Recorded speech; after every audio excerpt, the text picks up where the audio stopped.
Hey guys, tonight we're traveling back to the 13th century, dropping you straight into a Mongol horse camp on the windswept steppes of Central Asia.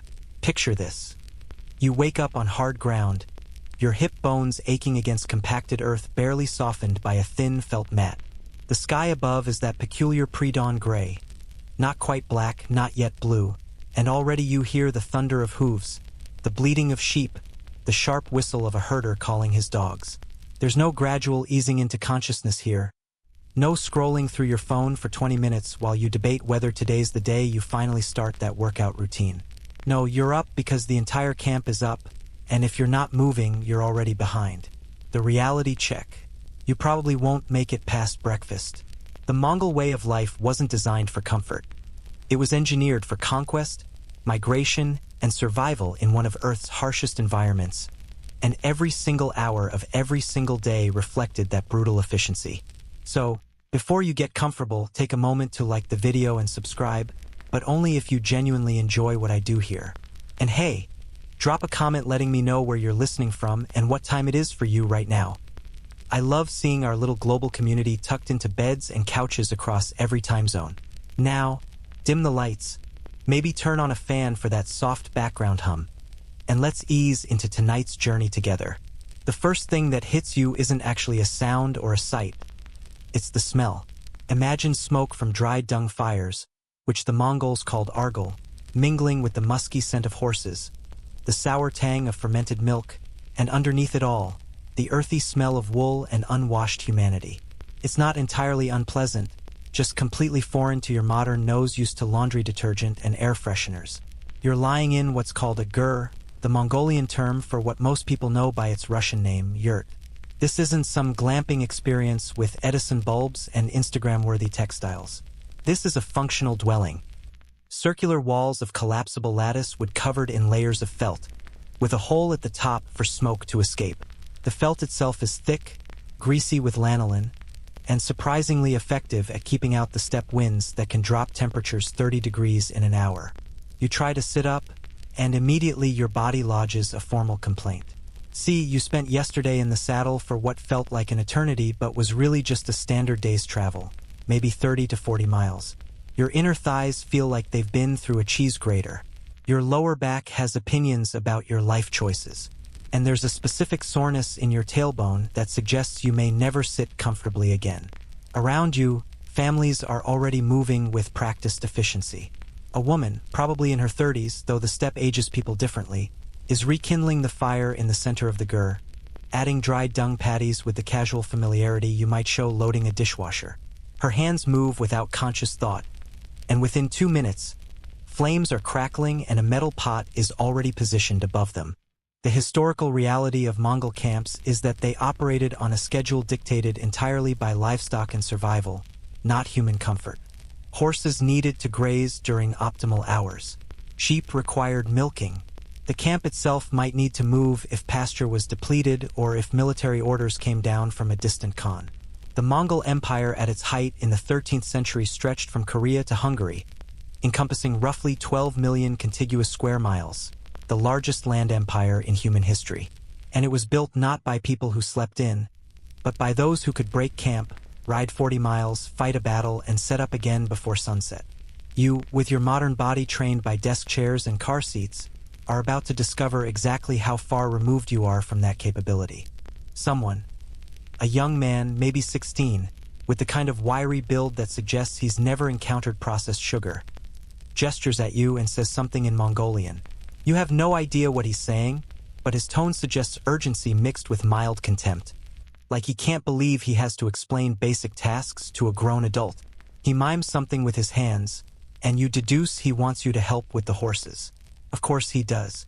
In Mongol society, horses weren't just transportation, they were wealth, status, military power, and survival itself all rolled into one. A Mongol warrior might own dozens of horses, rotating between them to prevent exhaustion on long campaigns. Even non-warriors, even children, were expected to be competent riders and caretakers. You maybe rode a pony at a petting zoo once in 1997. You stumble outside, and the cold hits you like a physical force. The spring, supposedly, But spring on the Mongolian steppe is more a theoretical concept than a weather pattern. The temperature hovers around freezing, and the wind cuts through your deel, the traditional Mongolian robe you're wearing. The deel is actually ingenious. A long wraparound garment that serves as coat, blanket, and sleeping bag, with a sash that can carry tools, food, and supplies. But right now, you're focused on the fact that your fingers are already going numb and the sun isn't even up yet. Historians still argue whether the Mongols' extreme climate tolerance was genetic adaptation, cultural conditioning, or simply the result of having no other choice, but regardless of the cause, they could function in temperatures that would send modern humans running for heated cars. The camp stretches before you in a seemingly chaotic arrangement of jars, animal pens, and supplies, but there's actually a sophisticated logic to it. Jars always face south to catch maximum sunlight and minimize wind exposure. Livestock are positioned downwind. The Khonsgur, if this were a military encampment, would occupy the highest ground. Everything is designed for rapid deployment and equally rapid departure. Mongol armies could break camp and be moving within an hour. Try getting your family out the door for church in under 90 minutes and you'll appreciate the contrast. You make your way toward the horses, stepping carefully around what you hope are just mud puddles but probably aren't. The Mongol ponies, and yes, they're technically ponies, standing only about 12 to 14 hands high, regard you with what you swear is equine judgment. These aren't the tall, sleek horses you might picture from movies. They're stocky, shaggy creatures with thick necks and an attitude that suggests they've survived winters you couldn't imagine. One particular mare, her coat the color of old pennies, snorts as you approach. You reach out tentatively, and she doesn't bite you, which you're counting as a win. Here's a quirky historical tidbit that won't comfort you. Mongol horses could survive by grazing year-round, even pawing through snow to reach dried grass, a technique called cratering. They required no stables, no stored grain, no human coddling. Western European war horses, by contrast, were larger and more impressive-looking but required tons of fodder and careful stable management. In a straight endurance contest across the steppes, your magnificent medieval destrier would be dead inside a week while the stumpy Mongol pony was still going strong. The horse looking at you now is essentially a biological all-terrain vehicle that can run 30 miles a day, every day for weeks on nothing but grass and occasional water. You couldn't do 30 miles total on the best equipment Nike could design. The young man from earlier appears beside you with a leather bucket and demonstrates milking a mare, which is apparently your morning task. Mare's milk is thinner and sweeter than cow's milk, and the Mongols fermented it into arag, what Russians later called kumis, a mildly alcoholic drink that was the beverage of choice across the steppes. Fresh mare's milk is also consumed, and it's nutritionally dense, providing proteins, fats, and vitamins that supplemented the meat-heavy Mongol diet. But milking a mare is not like milking a cow. Maras are more skittish, produce less milk per session, and the whole operation requires a patience and skill you absolutely don't possess. You try. You really do. You approach the mare, bucket in hand, and attempt to replicate the squeezing motion you witnessed. The mare sidesteps. You follow. She sidesteps again. This dance continues for several minutes while a group of children, none older than 10, watch with barely concealed amusement. Finally, one of them takes pity on you, steps forward, and completes the task in about 90 seconds, producing a respectable amount of milk while you stand there feeling like you've failed kindergarten. The children say something to each other in Mongolian and laugh, and you don't need a translator to know you're the punchline. The sky is lightening now, streaks of orange and pink spreading across the eastern horizon like watercolor bleeding into paper. It's genuinely beautiful. This vast open landscape unmarred by buildings or power lines or any evidence of the 21st century. For about 15 seconds, you appreciate it. Then your stomach growls, your back spasms, and you remember that you've been awake for maybe 30 minutes and you're already exhausted. The day hasn't even truly begun. Back near the gur, breakfast preparations are underway. And here's where you learn that the Mongol approach to morning meals would horrify every wellness influencer who's ever recommended overnight oats. There's no fresh fruit, no avocado toast, no pour-over coffee situation. Instead, there's leftover meat from last night, probably mutton, dried and chewy, and arag, that fermented mare's milk you watched being collected. The arag has a sour, slightly fizzy taste that takes some getting used to. And yes, it's mildly alcoholic, which means you're essentially having beer for breakfast. The meat is tough enough that your jaw gets tired from chewing, but it's protein-dense and actually pretty effective fuel for the physical demands ahead. A historical fact worth noting: the Mongol diet was probably 70 to 80% meat and dairy, with grains and vegetables making only occasional appearances. This was partially environmental, not much grows on the steppe, and partially cultural. The Mongols viewed agriculture with some contempt. It tied you to one place, made you vulnerable, turned you soft. Better to be mobile, to follow the herds, to take what you needed and keep moving. Modern nutritionists would have heart attacks over the cholesterol levels, but Mongols were doing extreme physical activity from sunrise to sunset, which has a way of making diet concerns less relevant. You can't exactly develop metabolic syndrome when you're riding 40 miles a day. Someone hands you a chunk of borts, which is essentially meat that's been dried into something resembling leather. You're supposed to either eat it as is, letting it slowly rehydrate in your mouth, or drop it into hot water to make a quick broth. You try the former. It tastes like what you'd imagine if beef jerky decided to get serious about being intimidating. But you chew dutifully because you're beginning to understand a fundamental truth.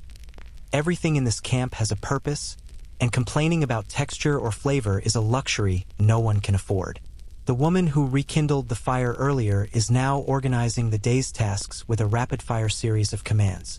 You catch maybe one word in 20, but her meaning is clear from context and gesture. She's the hub of this family unit, managing resources, assigning work, keeping the entire operation running. Here's something that might surprise you. Mongol women had considerably more autonomy and authority than their counterparts in many contemporary societies. They managed households, owned property, could divorce and remarry, and in some cases even led military units. Genghis Khan's daughters were reportedly given entire regions to govern. This wasn't some proto-feminist utopia. Life was still brutal and patriarchal in many ways, but the sheer demands of nomadic existence meant everyone's competence mattered more than rigid gender roles. As the camp fully wakes, you see the scope of what morning routine means here.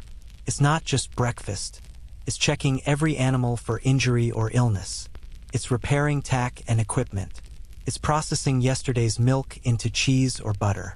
It's scanning the horizon for threats, both animal and human. It's preparing for the possibility that by noon, orders might come to move the entire camp 20 miles west. And all of this happens before what you'd consider the actual workday begins. Your tailbone throbs. Your hands are already developing blisters from unfamiliar work. You've been awake maybe 90 minutes, and you're already fantasizing about a hot shower and ibuprofen, neither of which will exist for centuries. And this is the easy part, the gentle wake-up before the real challenges begin. Welcome to day one in a Mongol horse camp. You're going to need that fermented milk. The breakfast situation, as you're discovering, isn't a leisurely affair where everyone sits around discussing their plans for the day. It's more like a pit stop at a Formula One race. Functional, fast, and focused on getting back to what matters. You're still working on that piece of borts, your jaw beginning to ache from the effort, when you notice people are already moving on to the next tasks.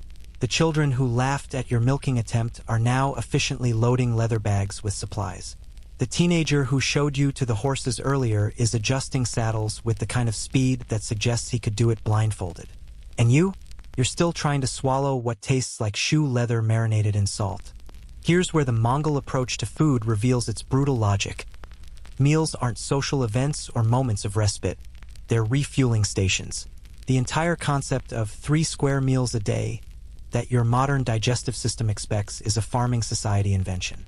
Nomadic herders eat when they can, what they can, often while doing something else. That arag you're sipping isn't just a beverage. It's hydration, nutrition, and a mild stimulant all in one convenient package.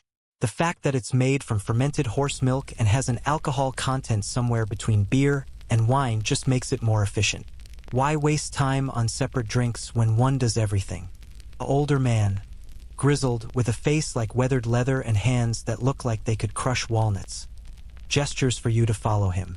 You assume this is about more horse duties, but instead he leads you to where several people are working with what looks like a massive leather bag suspended between wooden poles. This you learn through gestures and your growing contextual intelligence is how arag is actually made. Fresh mare's milk goes into the bag, and then it's churned, stirred vigorously with a wooden paddle, anywhere from 500 to 1,000 times throughout the day. Every person who passes by gives it a few stirs. It's communal, constant, and absolutely necessary because unstirred milk won't ferment properly. The old man hands you the paddle. It's heavier than it looks, and the resistance from the liquid inside makes each stir an actual workout. You manage maybe 20 strokes before your shoulders start burning. He watches with an expression that might be amusement or might be pity. It's hard to tell. Then he takes the paddle back and demonstrates proper technique. Using your whole body, finding a rhythm, making it almost meditative.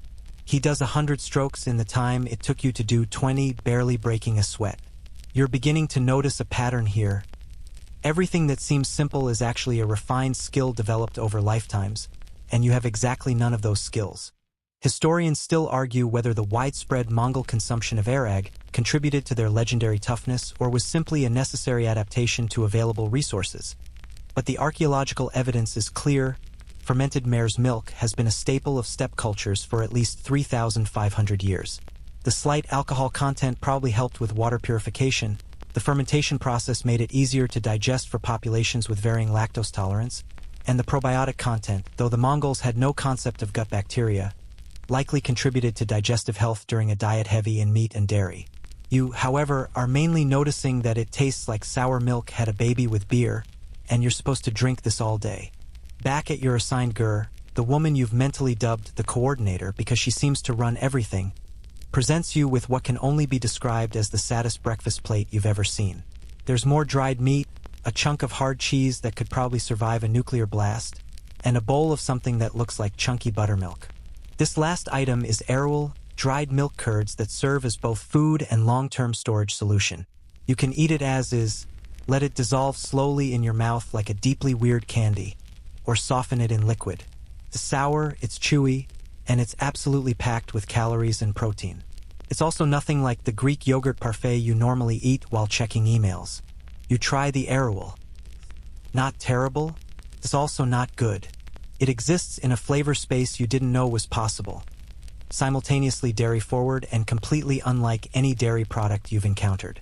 The texture has a squeaky quality against your teeth. But here's the thing, you're genuinely hungry in a way that transcends preference. Your body burned through yesterday's calories during all that riding and camp work. You slept on hard ground in cold conditions, and you've already been up for hours doing physical labor. Suddenly, this weird dried curd stuff seems less like an endurance challenge and more like exactly what you need. A quirky historical detail. Mongol warriors on campaign would carry arul and borts as field rations.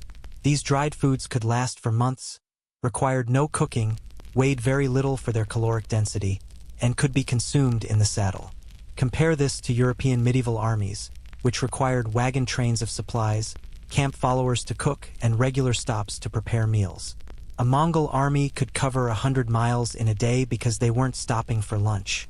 They were eating 1,000-year-old versions of energy bars while conquering empires. You're eating them while trying not to cry about missing your coffee maker. The coordinator says something to you.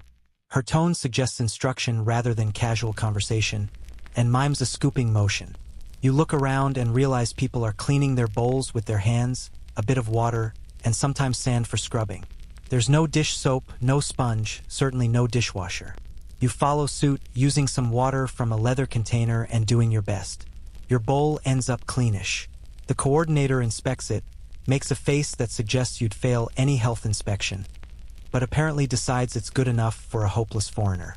She takes it and stacks it with the others. Now comes the part where breakfast and the next major task blur together completely. Preparing to move. Because here's a fun surprise, this camp isn't staying put. Someone received word, either from scouts or leadership, that the group needs to relocate to better pasture about 15 miles northeast. In a sedentary society, this would be a major undertaking requiring days of planning, rental trucks, maybe some emotional breakdowns. For the Mongols, it's basically Tuesday. The entire camp will be packed, moved, and re-established before sunset, and everyone seems to view this as completely routine. You watch in something like awe as the gur you slept in is dismantled around you. It takes 4 people approximately 15 minutes to completely break down a structure that houses a family and all their possessions. The felt coverings are rolled, the lattice walls collapsed and tied into bundles, the roof poles stacked with practiced efficiency. Everything has a specific place in the packing order because everything needs to fit onto pack animals in a way that balances weight and allows for quick access. This isn't just moving house. It's a mobile logistics operation that would impress modern military quartermasters. Your job, as the least skilled person present, is basically carry things and try not to drop them. You haul bundles of felt, you drag bags of supplies, you help load a wooden cart that's hitched to what might be the most patient ox in Central Asia. Every time you think you're done, someone points at something else that needs moving. Your back is screaming, your arms are trembling, and people around you, including children who can't be more than 8 years old, are working twice as fast while also managing livestock, settling disputes, and making it look easy. The breakfast food still sits heavy in your stomach as you work, but you're grateful for it now. That dense, calorie-rich combination of meat, dairy, and fermented milk is actually the perfect fuel for this kind of sustained physical effort. Modern breakfast cereal would have left you depleted an hour ago. The Mongol diet might seem primitive, but it's specifically calibrated for people who treat moving their entire household 15 miles as a light morning workout. Here's a mainstream historical fact that becomes visceral when you're living it. The Mongol military advantage wasn't just about tactics or weapons, it was about logistics and endurance. While European armies were stopped by the need to forage, cook, and rest, Mongol forces could maintain pressure on enemies for weeks without pause. They could travel farther, faster, with less support infrastructure than any contemporary military force.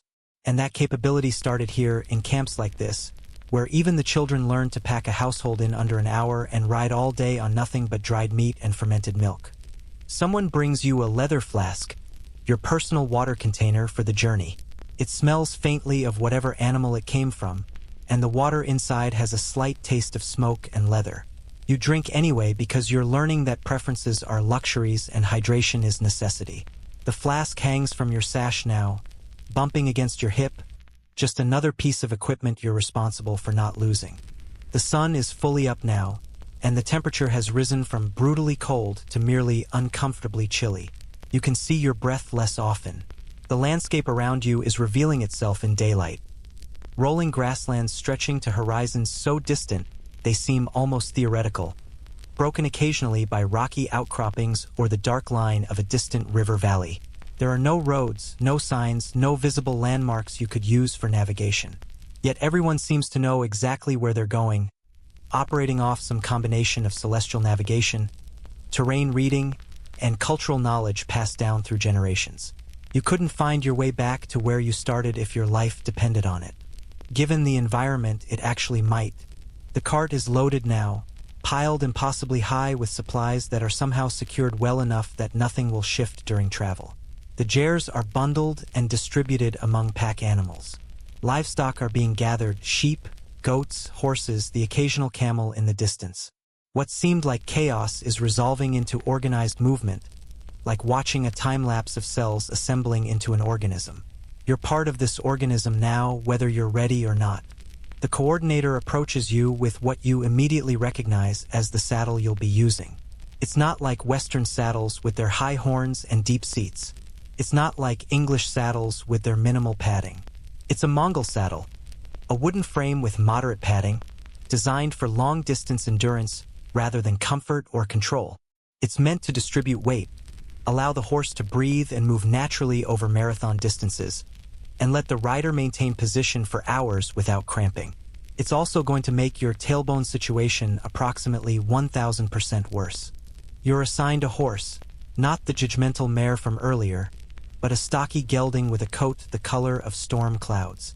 He eyes you with what you interpret as weary resignation, like he's done this before with incompetent foreigners and knows exactly how the next 8 hours will go.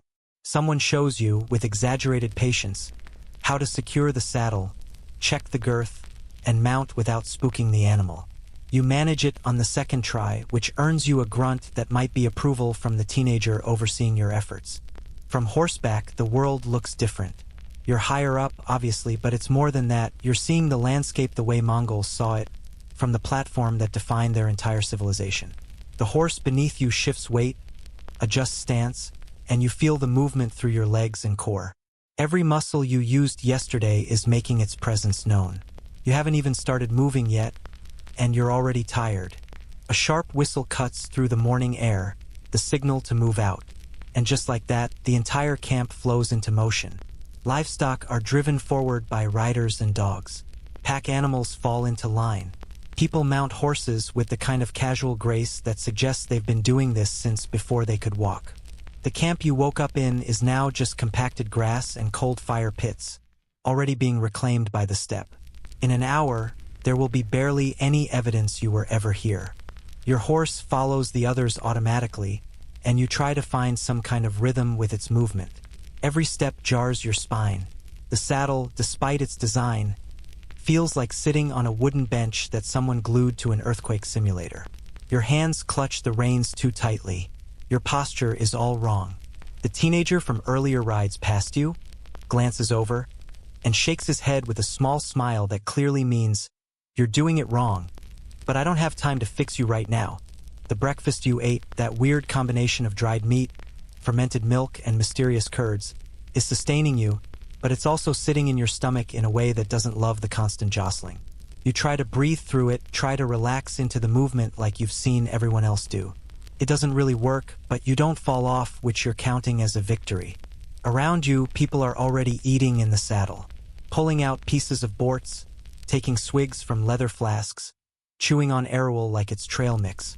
Because of course breakfast wasn't a single event.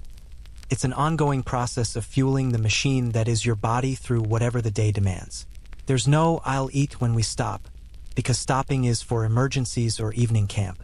You're supposed to eat while moving, work while moving, basically live while moving. The sedentary lifestyle you came from, where meals are discrete events and physical rest is built into the schedule, is revealed as the historical aberration it actually is. Your stomach gurgles ominously.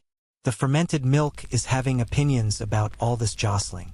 You take a small sip from your leather flask, hoping water will help. The horse beneath you maintains its steady pace, unbothered by your discomfort, following the massive moving organism that is the migrating camp. You've been awake maybe 3 hours. You've had breakfast, sort of. You've done more physical labor than you typically do in a week. And the day is still young. This is going to be a very long day. The horse beneath you has a personality, and that personality is barely tolerating your existence. You've been riding for maybe 45 minutes, and already you've learned that this particular gelding, you've mentally named him Grumpy because giving things names makes you feel slightly more in control, has opinions about everything. He doesn't like when you grip the reins too tightly. He especially doesn't like when you unconsciously squeeze with your knees during moments of panic, which happens approximately every 30 seconds when he steps over uneven ground. And he has made it abundantly clear through head tosses and irritated snorts that your posture is an ongoing insult to his dignity. Here's what you need to understand about Mongol horses. They're not pets.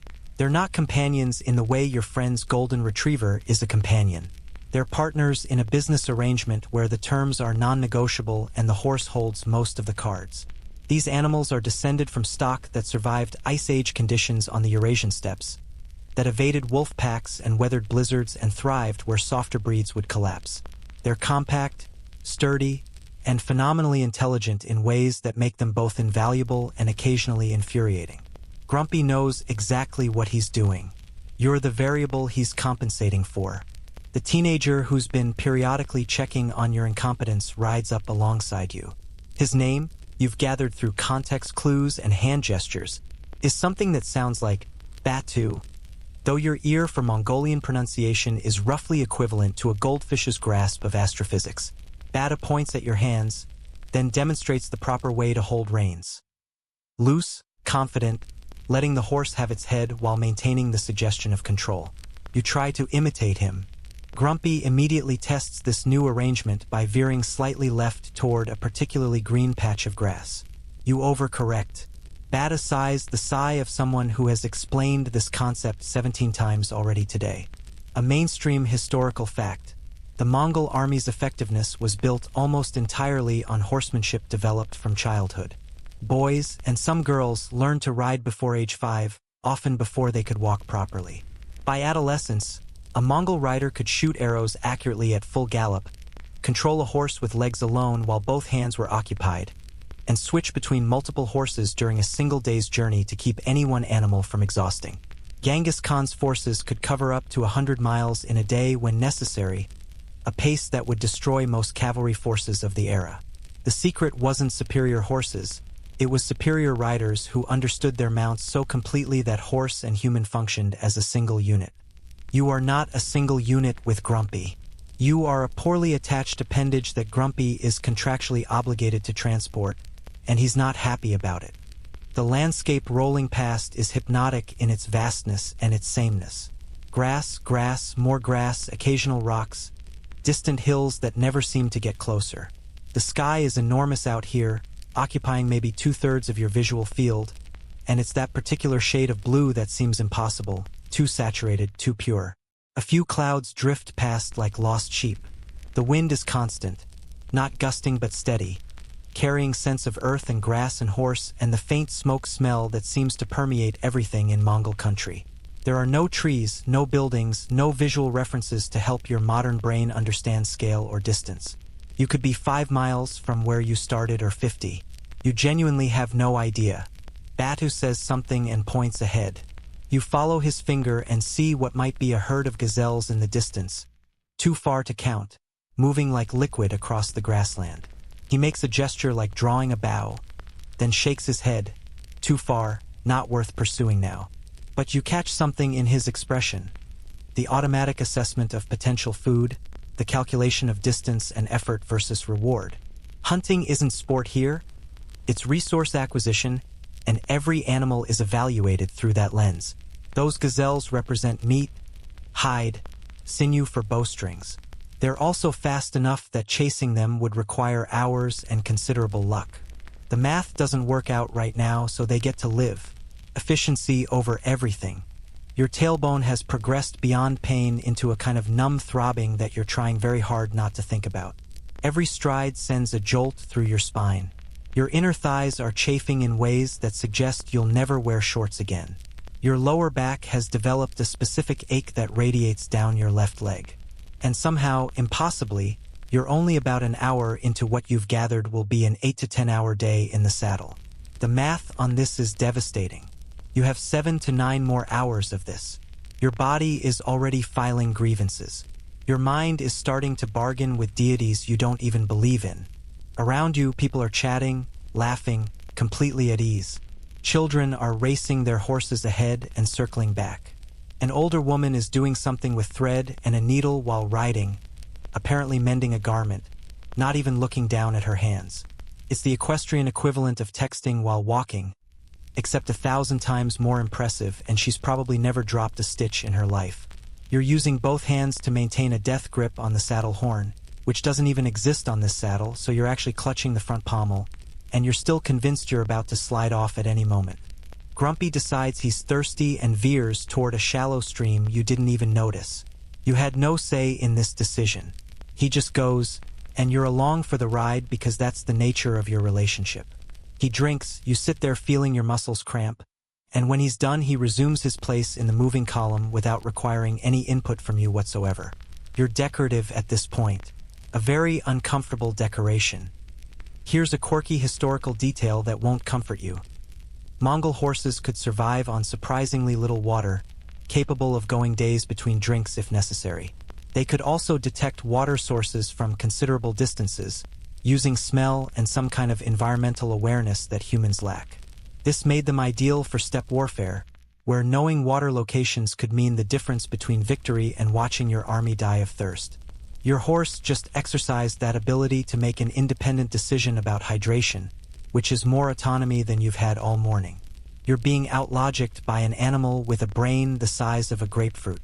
Bada returns with what looks like a leather bag and offers it to you.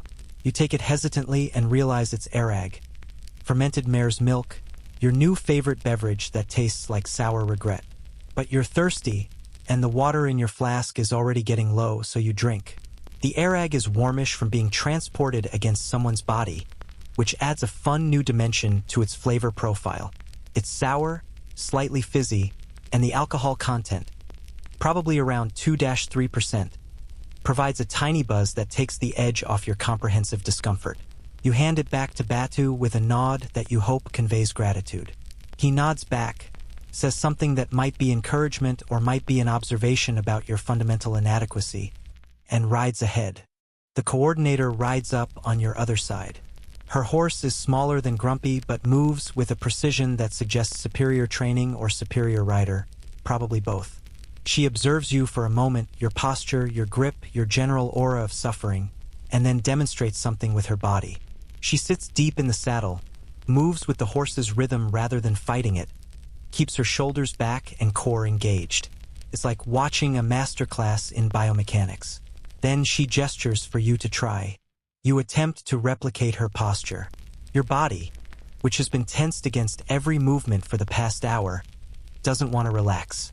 Relaxing feels dangerous, like you'll lose what little control you have. But you try.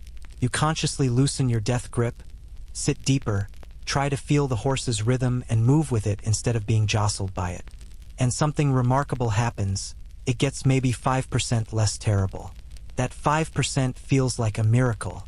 The coordinator nods, says something that sounds approving, and rides ahead to check on the livestock. Historians still argue whether Mongol riding techniques were systematically taught or simply absorbed through constant childhood exposure, but the archaeological and textual evidence suggests it was probably both. Experienced riders would demonstrate, children would imitate, and the sheer volume of hours spent on horseback would drill the techniques into muscle memory. There were no riding schools, no formal lessons, just constant immersion from an age when most modern children are still figuring out how to use a sippy cup. You're trying to learn in hours what they spent years developing, and your body is letting you know exactly how unrealistic that is. The sun is higher now, and the temperature has risen to something almost pleasant. You've shed the outer layer of your deal, tucking it into your sash, and immediately understood another piece of design genius.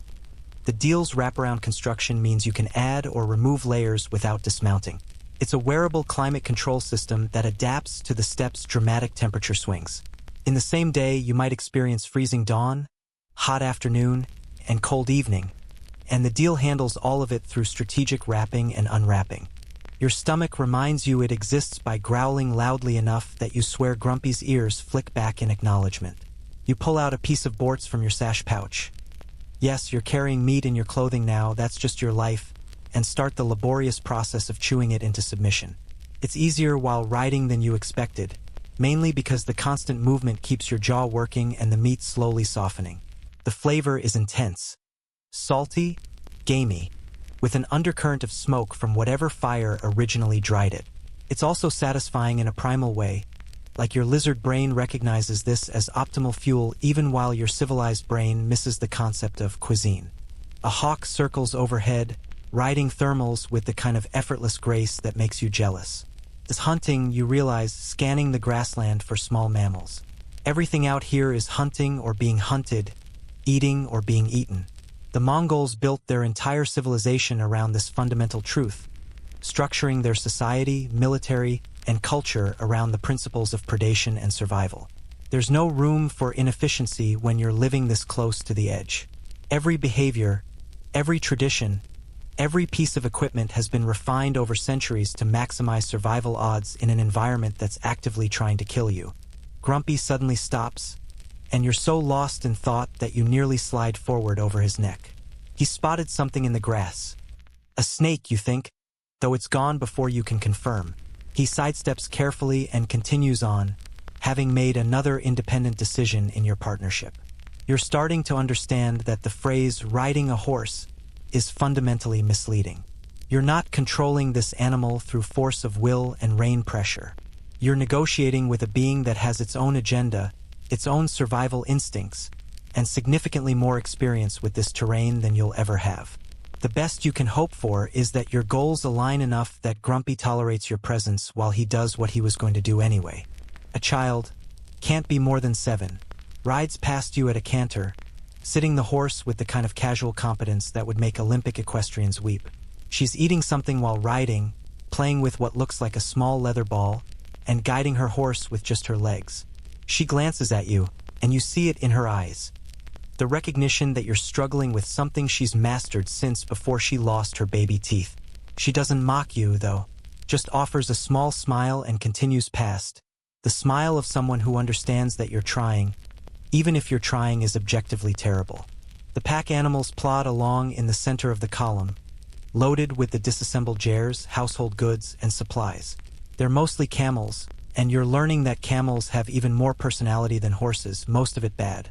They spit, they grumble, they move with a swaying gait that looks like it should be relaxing but apparently makes you seasick if you watch too long. But they carry massive loads without complaint. Well, with constant complaint, but they carry the loads regardless, and they can go even longer without water than horses. In an environment where water sources are scattered and unpredictable, that's worth tolerating their attitude problems. Your water flask is empty now. You eye the leather milk bag hanging from your saddle, full of arag that someone filled for you this morning. In your previous life, the idea of drinking slightly alcoholic fermented horse milk warm from the bag while bouncing along on horseback would have seemed insane. Now it seems like your only realistic option.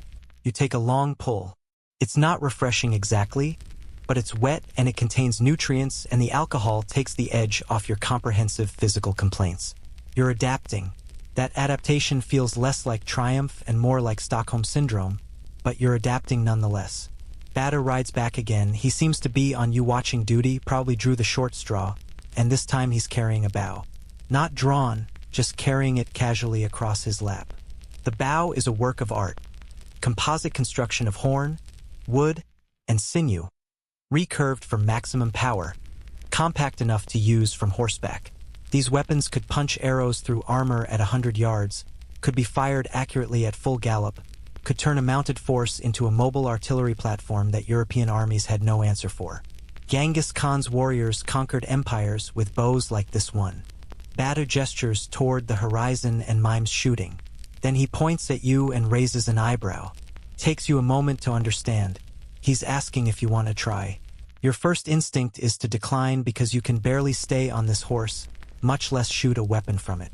But something in his expression, maybe respect for the attempt, maybe curiosity about just how bad you'll be, makes you nod. He slows his horse to match Grumpy's pace and hands you the bow. It's heavier than you expected, and the moment you touch it you feel the craftsmanship, the hours of work that went into creating this tool. Bada shows you how to knock an arrow, how to draw, the finger positioning. He doesn't expect you to hit anything. He probably expects you to drop the arrow or accidentally shoot your own horse or somehow injure yourself in a way that becomes a story he tells at fires for the next decade. You try to draw the bow. It doesn't move. You try harder. It moves about an inch and your arm starts trembling. Batu watches with an expression of profound amusement. He takes the bow back, draws it smoothly until the string nearly touches his ear, holds it steady for a 5 count, and releases the tension without firing. His arms don't even shake. Then he offers it back to you. You try again, using your whole back and core like you've seen archers do in movies. The bow draws maybe a quarter of the way before your muscles give up. Batu nods. That's about what he expected from someone with your complete lack of conditioning. A quirky historical fact. Mongol warriors trained from childhood with progressively heavier bows, building the specific muscles required for their powerful composite weapons. By adulthood, they could draw bows with pull weights of 100 to 160 pounds, roughly double what modern compound bows require. Your gym membership and its focus on biceps and chest has prepared you for absolutely none of this. Batu takes the bow back and, almost as an afterthought, fires an arrow at a target you didn't even see. Maybe a ground squirrel, maybe just a rock formation. He does this while his horse is moving, while he's casually holding a conversation with someone riding on his other side, while eating a piece of dried meat. The arrow flies true and strikes something in the grass. He looks moderately satisfied, the way you might feel about successfully microwaving dinner. For him, this is routine competence. For you, it's witnessing actual magic. The camp continues its relentless forward motion. You've been riding for what feels like 6 hours, but is probably closer to 3. Your body has moved beyond specific pains into a kind of whole system discomfort, everything hurting equally so that nothing stands out anymore. It's almost meditative. if meditation involved suffering on a mobile platform that occasionally makes independent decisions about its direction and speed. Grumpy is a better horse than you deserve. He's following the group, maintaining pace, compensating for your terrible balance and worse technique. He could probably do this entire journey without you and arrive fresher and happier. You're the one benefiting from this relationship, and you both know it. The coordinator rides past again, and this time she's holding a child, maybe 2 years old, in front of her on the saddle. The child is laughing, completely unbothered by the movement or the height or any of the factors that would make modern parents reach for liability waivers. This is just life here. You learn to ride before you learn multiplication tables because horses are how you survive, and survival comes before everything else. Your respect for these animals, and for the people who built a civilization on their backs, grows with every aching mile. This isn't just transportation. It's a partnership refined over millennia, a symbiotic relationship that enabled humans to thrive in one of Earth's harshest environments and eventually conquer most of the known world.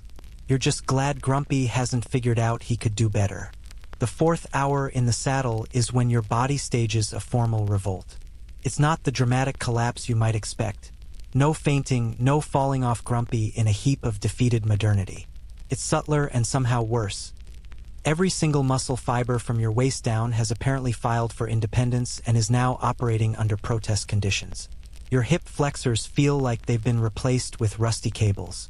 Your glutes have gone completely numb, which would be a mercy except you can feel the numbness, if that makes sense, like a void of sensation that's somehow itself uncomfortable. And your inner thighs, those innocent patches of skin that in your previous life only had to deal with occasional chafing from new genes, are now staging what can only be described as a pain festival. Grumpy continues his steady plod, utterly indifferent to your suffering. The landscape keeps rolling past in its endless variations on the theme of grass and sky. The sun has reached its apex and begun the slow descent toward afternoon, which means you've been moving for somewhere between 4 and 5 hours with one brief stop to let the livestock graze and people to relieve themselves behind scattered rocks. That stop lasted maybe 15 minutes. You spent 10 of those minutes just trying to dismount without collapsing, 3 minutes doing what you needed to do, and 2 minutes gathering the courage to get back on the horse. Here's what nobody tells you about long-distance horseback riding. It's not like other forms of exercise where you can push through and your body adapts. This cumulative damage. Every hour adds to the previous hour's strain. Your muscles don't get a chance to recover. They just get more fatigued, more inflamed, more convinced that you're attempting suicide by saddle. Modern endurance riders train for months to build up to 8-hour rides. You got approximately 8 minutes of training, that demonstration from the coordinator about posture, and you're expected to just deal with it. Around you, people are exhibiting exactly 0 signs of discomfort. The coordinator is chatting with another woman, both of them laughing about something while simultaneously monitoring the livestock, managing children, and eating dried curds like they're at a casual brunch. Badu has moved to the front of the column, probably scouting ahead or possibly just getting away from babysitting duties. The elderly man who showed you the Arag churning this morning is riding with perfect posture, straight-backed, looking like he could go another 12 hours without breaking a sweat. Meanwhile, you're fairly certain your spine has compressed by 2 inches and your tailbone has developed its own consciousness, which it's using solely to scream. A mainstream historical fact that becomes visceral when you're living it. The Mongol military's standard day's march was roughly 30 to 40 miles. In emergencies, they could push 60 to 80 miles by rotating between multiple horses, essentially riding one while leading others, then switching mounts when the first tired. Their endurance wasn't superhuman. It was the result of lifelong conditioning, superior logistics, and horses bred specifically for this purpose. You're attempting a fraction of that distance on one horse, and your body is treating it like you've entered an Ironman competition without training. Your mind starts playing tricks around hour 5. You catch yourself fantasizing about chairs. Not even comfortable chairs, just the concept of sitting on something stationary. You think about your office chair, which you've complained about for years as terrible for your back. What you wouldn't give for that terrible office chair right now. You'd marry that chair. You'd write poetry about that chair. The chair would have to file a restraining order against your obsessive devotion. Grumpy does something with his gait, adjusts his stride maybe or steps slightly differently, and the change in rhythm jolts you back to awareness. You've been zoning out, you realize, just enduring rather than actively riding. This is apparently noticeable because the coordinator appears beside you again with an expression of mild concern. She says something in Mongolian that you don't understand, but her tone suggests she's asking if you're okay. You nod, trying to look more capable than you feel. She doesn't seem convinced but accepts your answer and drops back to check on something else. The thing is, you're not okay. You're approaching some kind of physical limit that you've never encountered before. You've been tired from exercise, sure. You've been sore from hiking or moving apartments, or that one time you thought CrossFit might be for you. But this is different. This is your body running on fumes while knowing that stopping isn't an option because the entire camp depends on reaching the next pasture before nightfall. There's no calling an Uber, no saying, "I'll catch up later." No taking a break that doesn't inconvenience everyone else. You move with the group or you get left behind to become a cautionary tale about soft foreigners who couldn't hack it on the steppe. Around hour 6, something shifts. It's not that the pain decreases. If anything, it's worse. But your relationship to it changes. You stop fighting it, stop tensing against every jolt and bounce. You sink into the discomfort the way you might sink into a hot bath that's almost too hot. Your consciousness sort of separates from your body's complaints, observing them from a distance rather than being consumed by them. Zen masters probably have a term for this. You call it pain dissociation, and you're just grateful it's happening. Batu returns with what's becoming a familiar sight, the leather bag of arag. You take a long drink this time, not even caring about the warm sourness. The mild alcohol content is actually helping, you think, taking the edge off the pain signals, or maybe just making you care about them less. Historians still argue whether the Mongol preference for arag was purely practical, safe hydration, portable nutrition, or whether they recognized its mild psychoactive properties as useful for long journeys and military campaigns. From your current perspective, it's definitely both. This stuff is medicinal, or at least it's the only medicine you're getting. The landscape is changing subtly. The grass is slightly greener here, suggesting better water access. You can see a river in the distance, maybe a mile away, cutting a dark line through the endless grassland. This, you gather from the general excitement and increased pace, is the destination.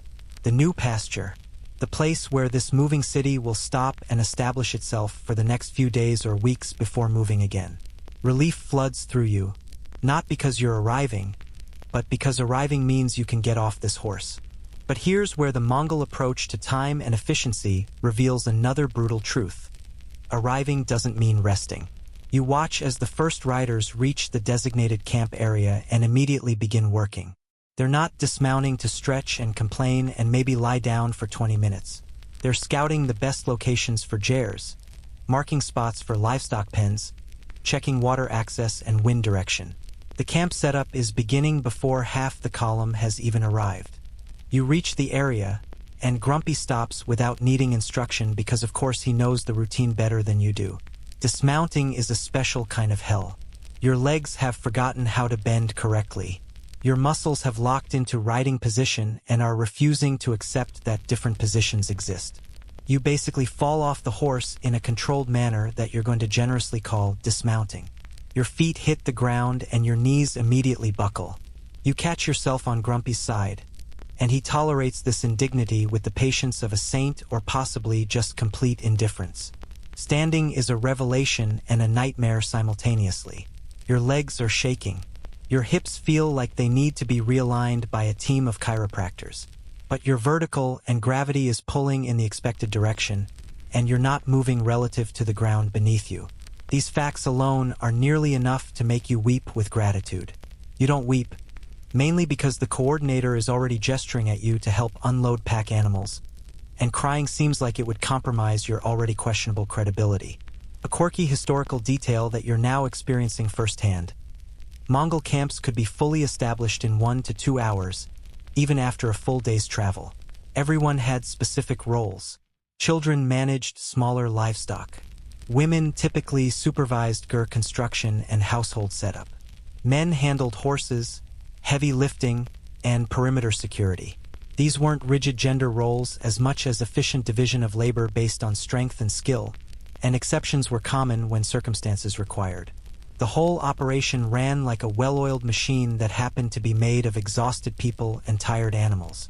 You're assigned to help unload one of the camels, which involves untying ropes that seem designed by a sadist, maneuvering bundles that weigh approximately as much as a small car, and trying not to get spit on by an animal that clearly views you as beneath its dignity. The camel makes sounds that suggest it's composing complaints in real time, probably about the quality of labor it's forced to endure. You sympathize with the camel. You're also composing complaints, though yours are mostly internal and involve a lot more cursing. The bundles you're unloading contain the lattice walls for a GR. Each piece of the collapsible wooden framework has been tied in a specific way that allows for quick assembly. You watch as experienced hands, the same people who dismantled the structure in 15 minutes this morning, begin reconstructing it with the kind of practiced efficiency that would make IKEA employees quit in shame. The circular wall goes up first, expanding like an accordion. Then the roof poles radiating from the center. Finally, the felt coverings layered and secured against wind. You try to help. You mostly get in the way. Someone gently moves you aside and demonstrates how to properly tie the securing ropes. You try again. You're slower than the 10-year-old working on the next GR over, but you eventually get your knots to hold. Small victories. You'll take them. Your legs are cramping now that you're doing different movements. Apparently riding for 8 hours uses specific muscles, and using different muscles to lift and carry and crouch triggers protests from the original muscle groups who feel they've already done their share of suffering for the day. You try to stretch subtly, but there's no subtle way to work out the knots in your hip flexors while also carrying heavy things and not impaling yourself on GR poles. The sun is lowering toward the horizon, painting everything in golden light that would be Instagram perfect if you had the energy to appreciate it. The temperature is dropping again. That steppe temperature swing from pleasant afternoon to why don't I own a better coat evening. You wrap your deal tighter, grateful again for the design intelligence of a garment that serves as clothing, blanket, and storage system all at once. Livestock are being driven to designated grazing areas. Horses are being unsaddled and checked for injuries. Someone has already started a fire using dry dung and a small amount of wood that must have been transported from the last camp. The coordinator is organizing food preparation, which means you're about to discover what dinner looks like after a day like this. Spoiler, it's probably going to involve more dried meat and fermented milk, because that's basically the food pyramid out here. You sink down near the fire, officially giving up on being useful. Your body has been pushed past limits you didn't know existed. You smell like horse and sweat and smoke and probably several things you'd rather not identify. Your clothes are dusty and stained. Your hair feels like it's become a permanent part of your skull. You haven't brushed your teeth in over 24 hours. You haven't had what you'd call a proper meal. You've consumed more fermented horse milk than any human should. And tomorrow you'll do this again. And the day after that. And possibly for weeks or months if you were actually part of this group rather than a temporary visitor to their reality. Because this isn't a special occasion or an endurance challenge. This is just how life works when you're nomadic herders on the Mongol steppe. Every day is the same relentless cycle of waking, working, moving, establishing, sleeping, and repeating. The only breaks come from whether too severe to travel or military campaigns, which are arguably worse than the daily routine. Batu approaches and hands you something wrapped in cloth. You unwrap it to find a chunk of cooked mutton. Actual hot food, freshly prepared, still steaming slightly. It's the first thing you've eaten today that wasn't dried or fermented or designed for portability. You could cry. You don't, because you're too tired and too hungry and too focused on eating this gift from the gods. The meat is tough and gamey and underseasoned by modern standards, and it's the best thing you've ever tasted. You eat slowly, letting each bite register, feeling the hot food settle into your abused stomach. Around you, the camp is taking shape with remarkable speed. Jares are up, fires are burning, children are playing games that involve a lot of running and shrieking, and the whole scene could be from any point in the last 3,000 years of steppe life. The technology hasn't changed much because it doesn't need to, it works. Your respect for these people, already high, reaches new levels. They did what you just did without complaint, without drama, without treating it as an ordeal. Because it's not an ordeal for them. It's Tuesday. They'll do it again tomorrow, and they'll do it while managing livestock, maintaining equipment, raising children, and building an empire that will eventually stretch from the Pacific to Eastern Europe. Your 8 hours of barely surviving is their basic Tuesday. Grumpy is grazing nearby, already recovered, already ready for tomorrow. You watch him for a moment, this animal that carried you farther than you could have walked, that compensated for your incompetence, that made survival possible. Horses weren't just transportation for the Mongols, they were the foundation of their entire civilization. Without horses, there's no mobility. Without mobility, there's no access to dispersed pasture. Without access to pasture, there's no herding.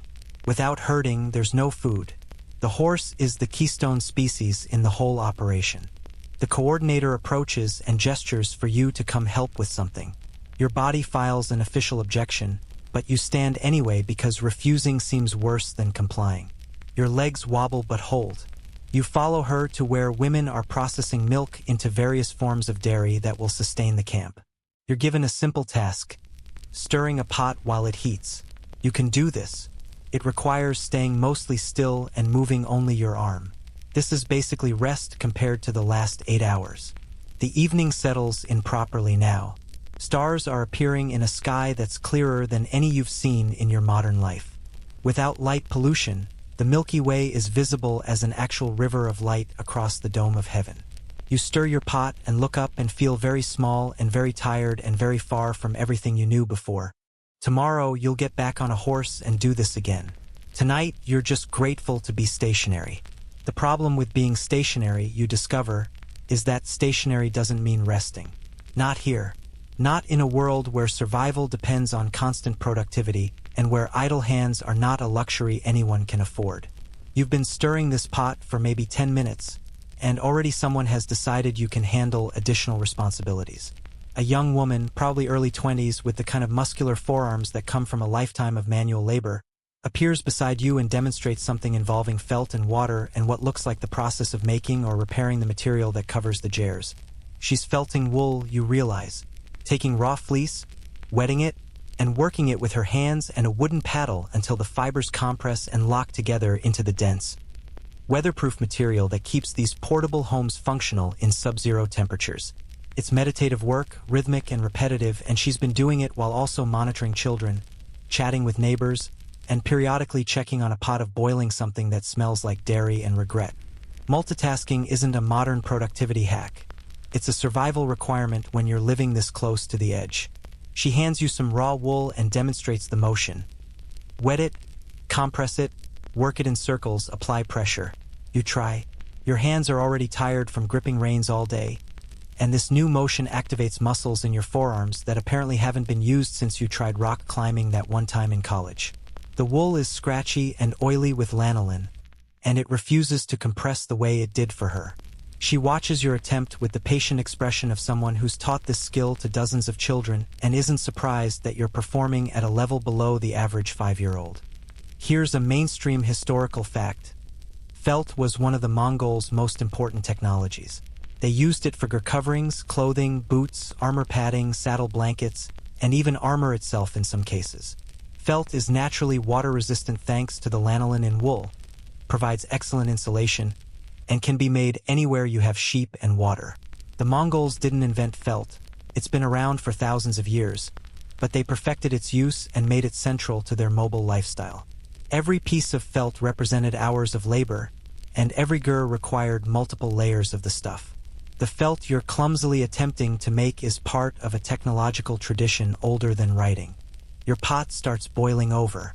You abandon the felting attempt and return to stirring, which now seems like the easier task despite your arm fatigue. The contents of the pot are milk. Mare's milk, probably, given the slight thinness compared to cow's milk, that's being reduced and concentrated. This is how they make one of their portable dairy products, concentrating the nutrients so it can be dried and stored for months. Nothing goes to waste here. Every drop of milk becomes something useful: arag, dried curds, concentrated paste, butter, cheese. The Mongols treat milk the way some cultures treat grain, as a fundamental building block that can be transformed into a dozen different staples. The camp is fully established now, transformed from empty grassland to a functioning settlement in maybe 90 minutes. Smoke rises from multiple fires. Children are being rounded up for evening tasks. Livestock are settled in their designated areas, guarded by dogs whose bark you can hear in the distance. The efficiency is staggering.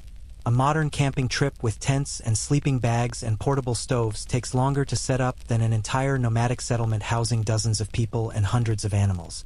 The coordinator appears, because of course she does. She's apparently omnipresent, and inspects your pot. She says something that you interpret as approval, or at least as this hasn't turned into a disaster yet. She ladles some of the concentrated milk into a shallow wooden bowl and sets it aside, presumably to cool and thicken. Then she gestures for you to follow her to a different task. You wonder if there's ever a point in the day when people just stop, when the work is done and you can sit and be still and not worry about the next task. Based on what you've observed, that point comes sometime after you collapse from exhaustion and not a moment before. This next task involves sorting through dried dung patties, argil, and stacking them near the fire. It's not glamorous, but it's actually one of the simpler jobs you've been given. Dried dung is surprisingly inoffensive. It's basically compressed grass that an animal digested, and once it's dried in the sun, it doesn't smell much worse than hay. It also burns hot and steady, producing good heat for cooking with minimal smoke. Trees are scarce on the steppe, making wood a precious resource reserved for structural purposes. Dung is renewable, abundant, and free. You stack it methodically, finding a rhythm that doesn't aggravate your complaining muscles too much. A quirky historical tidbit: the Mongols weren't unique in using dung for fuel. Many pastoral societies did and still do, but they were possibly the most efficient at collecting and preparing it. Even while traveling, riders would dismount to collect particularly good specimens, storing them in bags until they dried. The quality of your fuel could mean the difference between a hot meal and a cold one, between surviving a harsh night and hypothermia. The best argil came from horses and camels. Sheep dung was less ideal but still useful. You're currently stacking what appears to be a mixture, organized by size and dryness level for optimal burning efficiency. Around you, the evening routine continues with the same relentless efficiency that's characterized everything today. You're starting to notice patterns in the work distribution. Younger children handle simple tasks: fetching water, moving small items, monitoring the very young. Adolescents like Bata do more complex work, managing horses, helping with construction, scouting. Adults handle the skilled labor and decision-making. Elderly people contribute within their capabilities, often doing detail work like mending or teaching. Everyone works. The concept of retirement doesn't seem to exist, and neither does the idea of being too young to help. If you're old enough to walk, you're old enough to contribute something. Your pot duty is apparently done because the coordinator reassigns you to helping set up sleeping arrangements inside one of the freshly erected chairs. You duck through the low door, remembering at the last second to step over the threshold rather than on it, which you've gathered is taboo, and enter the circular space. The interior is dim, lit only by the fire in the center and the fading daylight coming through the smoke hole above. The floor is bare earth, soon to be covered with felt mats and rugs. The lattice walls create a surprisingly sturdy structure, and you can see how the felt coverings will trap heat while the central fire provides warmth. Felt mats are unrolled and positioned around the perimeter. These serve as insulation from the cold ground and as sleeping surfaces. They're thick, compressed from years of use, and probably harbor more bacteria than you want to think about, but they're functional. Blankets, also felt, also wool, sensing a theme here, are stacked near where people will sleep. The whole setup is minimalist by modern standards, but ingeniously efficient. Everything serves multiple purposes. Everything packs flat. Everything can be assembled and disassembled in minutes. You help position the mats, trying to lay them flat and smooth. The woman directing you, not the coordinator, someone else entirely. The camp seems to have multiple organizational managers, keeps having to correct your placement. Apparently there's a specific way the mats should overlap, a particular pattern to how they're arranged that you're completely missing. She demonstrates again. You try again. She sighs and does it herself, which honestly feels like the right decision for everyone involved. Historians still argue whether Gur interiors followed strict traditional layouts or varied by family preference, but most evidence suggests a combination. Certain elements were traditional. The back of the gur opposite the door was the place of honor, women's items on the right, men's on the left. But within those parameters, families had flexibility. The gur you're in is being set up according to whatever system this particular family uses. And you're the incompetent assistant who keeps putting things in the wrong place. Outside, you can hear the sounds of evening meals being prepared. Your stomach, which has been running on dried meat and fermented milk and that one glorious piece of fresh mutton, perks up hopefully. Maybe dinner will involve actual food. Maybe you'll get to sit down while eating. Maybe, if you're extraordinarily lucky, you won't be assigned another task for at least 15 minutes. These are the dreams you have now, not of luxury or comfort, but of brief moments of not working. You emerge from the gur as the sun finally sets completely, the sky transitioning from orange to deep purple to black. The temperature drops immediately and noticeably. Your deal gets wrapped tighter again. Someone has lit additional fires around the camp perimeter, providing both light and warmth and probably serving as a deterrent to predators. The dogs are more active now, patrolling the edges, alert for threats. This is their shift, the night watch portion of their job description. Dinner is being served near the central fire, and it's another variation on the theme you're learning to expect. Meat, dairy, and not much else. There's mutton, this time boiled rather than roasted, producing a broth that's fatty and rich and probably contains every vitamin you're deficient in. There's yogurt, thick and sour, and nothing like the sweetened stuff you buy at supermarkets. There's the ever-present arag, and someone has also prepared tea, actual tea, dark and strong and mixed with milk and salt in a combination that sounds wrong but tastes surprisingly comforting. The salt tea is growing on you like Stockholm Syndrome but for beverages. You sit near the fire with a bowl of broth and chunks of mutton, using your fingers to fish out the meat because utensils are apparently optional. The fat coats your fingers and mouth, and in your previous life this would have grossed you out. Now it just seems like efficient calorie delivery. Your body needs this fat. You're burning through calories at a rate that would horrify your Fitbit, assuming your Fitbit could even process the concept of built an entire settlement after riding a horse for 8 hours. Around you, people are relaxing in the way that exhausted workers relax. Slowly, carefully, with the knowledge that tomorrow brings the same demands. But there's also laughter, conversation, the sound of a stringed instrument being tuned. Someone starts singing. A throat singing demonstration that produces multiple harmonic tones simultaneously. A sound that seems physically impossible coming from a human voice. It's haunting and beautiful and completely alien to your musical experience. The singing continues, and others join in. Not everyone, some people are still working on various tasks because the work truly never stops, but enough that there's a communal music session happening. This, you realize, is the entertainment. There's no television, no phones, no streaming services. There's music you make yourself, stories you tell, skills you demonstrate. A young man starts wrestling with another, not in anger but as sport, and a crowd gathers to watch and cheer. Physical prowess is entertainment and training and social bonding all at once. Batu appears beside you with what you initially think is another task assignment, but instead he's holding what looks like a small leather ball and some pieces of carved bone. He gestures in a way that suggests he's inviting you to play some kind of game. You're too tired to refuse, and honestly curious about what passes for recreation here. The game involves throwing the ball at the bone pieces, which are set up in a specific pattern, and knocking them over. It's basically ancient bowling, and you're predictably terrible at it. But Bata laughs when you miss. Not cruelly, just genuine amusement, and demonstrates the proper throwing technique. You try again. Still terrible, but slightly less so. A few other young people join, and suddenly there's a small tournament happening. You lose every round, but the competition is friendly and the socializing feels important, like you're being integrated into the community despite your comprehensive lack of useful skills. The night deepens. Stars multiply overhead until the sky looks less like darkness with points of light and more like light with patches of darkness. The Milky Way is overwhelming, a river of light that makes you understand why ancient peoples saw it as a divine road or celestial river.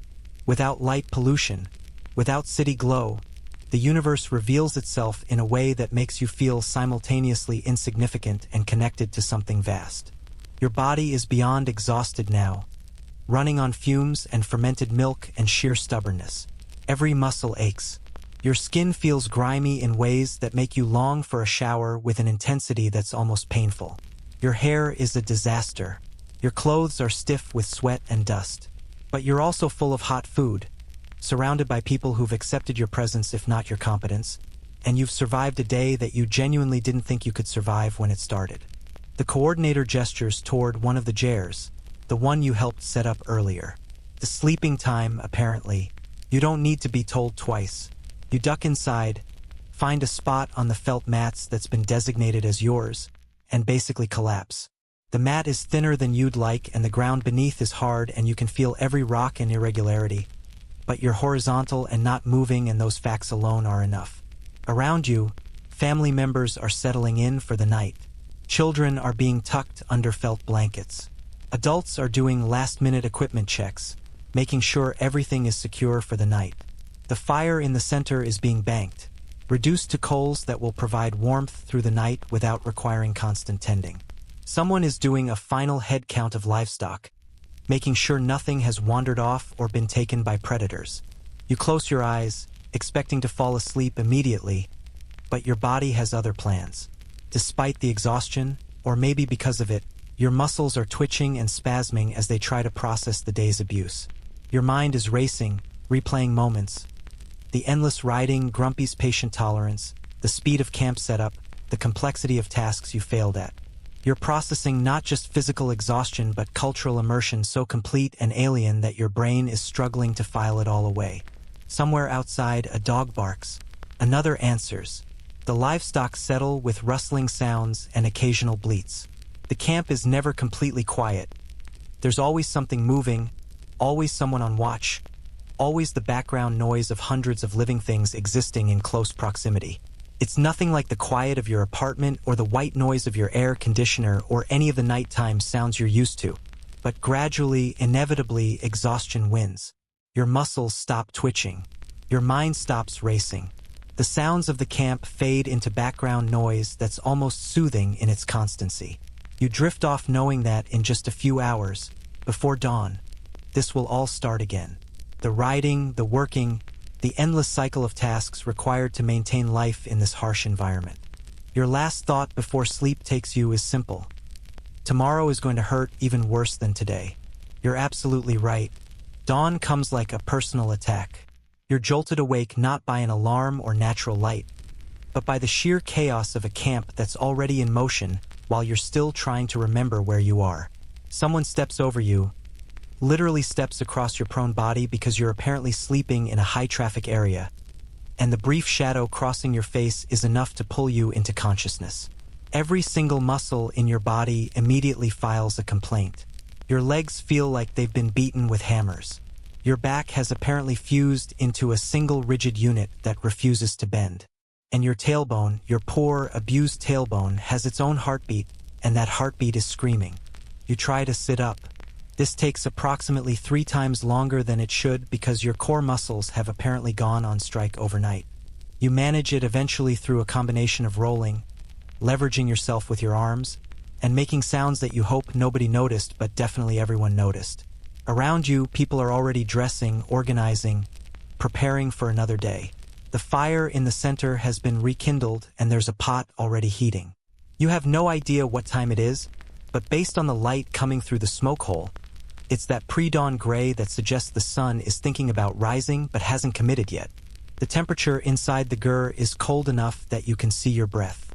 Your deal, which you slept in because undressing seemed like more effort than it was worth, is now wrinkled and even more pungent than yesterday.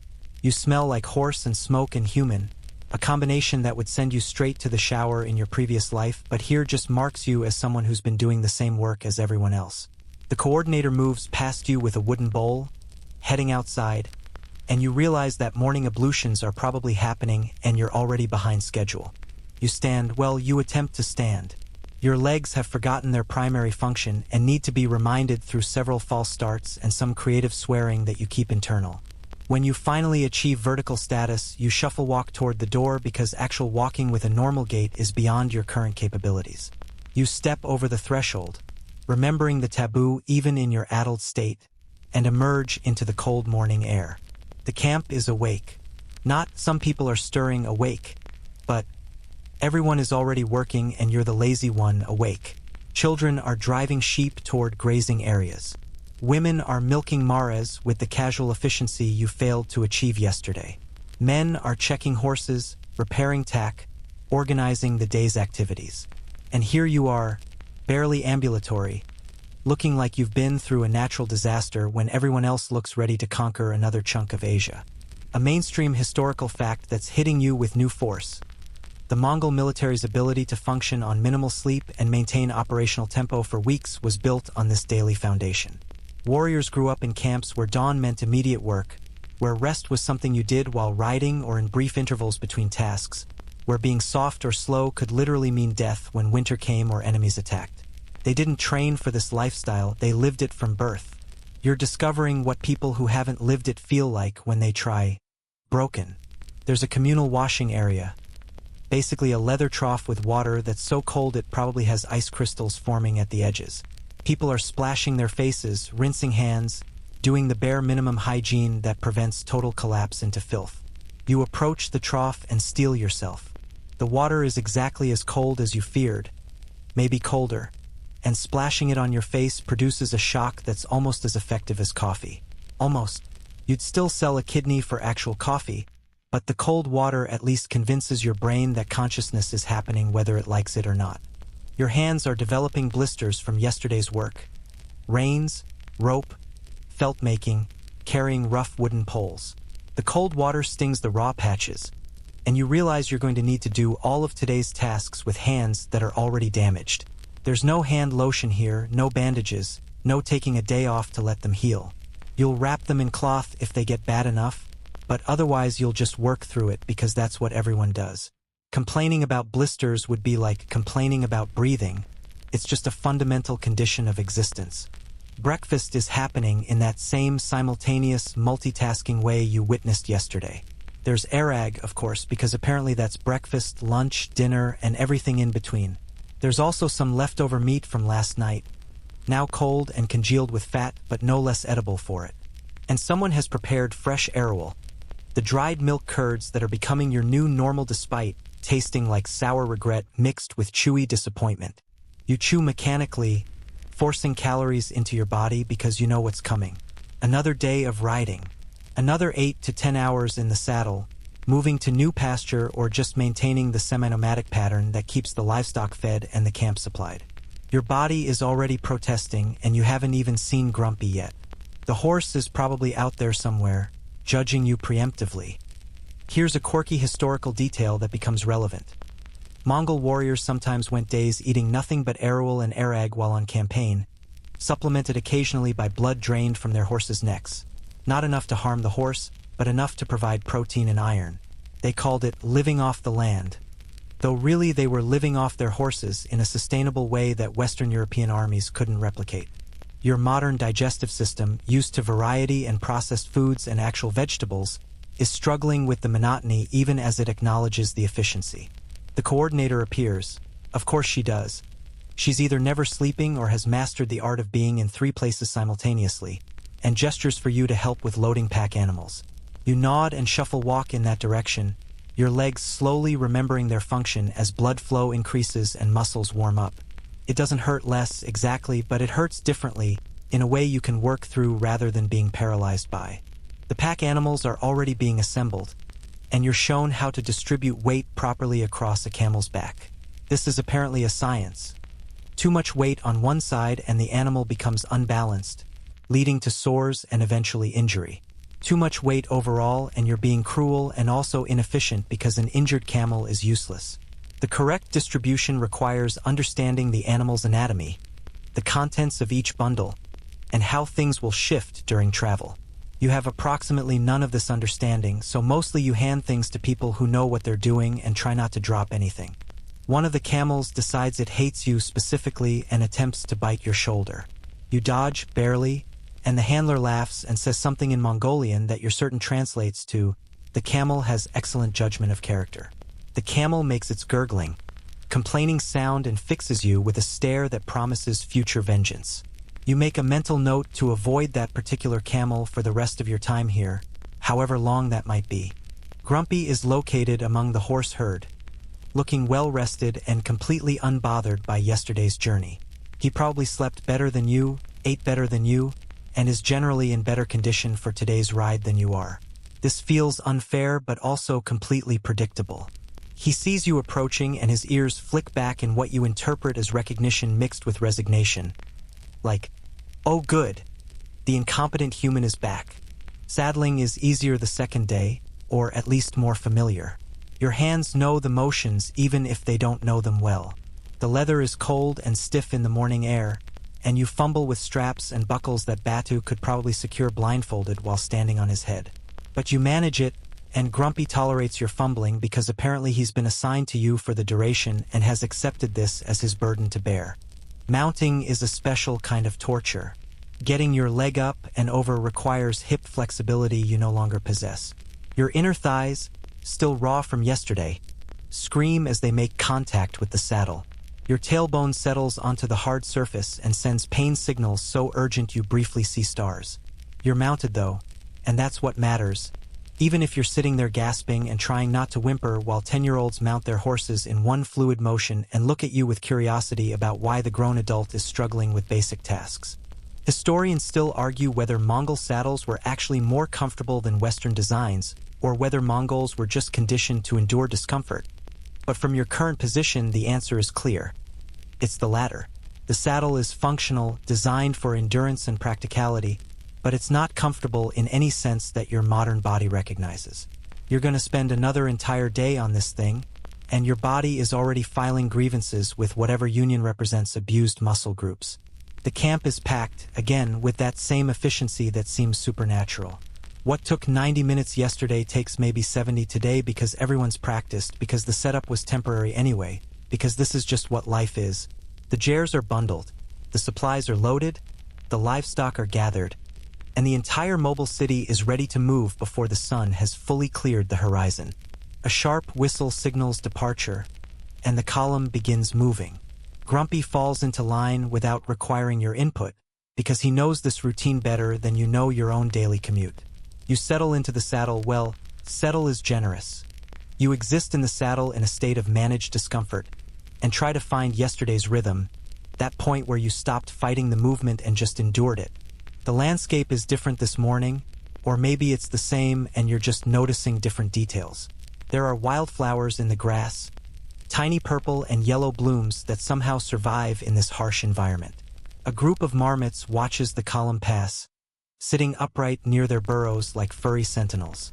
The sky is that impossible blue again, and the grass ripples and waves as wind passes through it, creating patterns that look almost like water. Your stomach is already unhappy with the movement.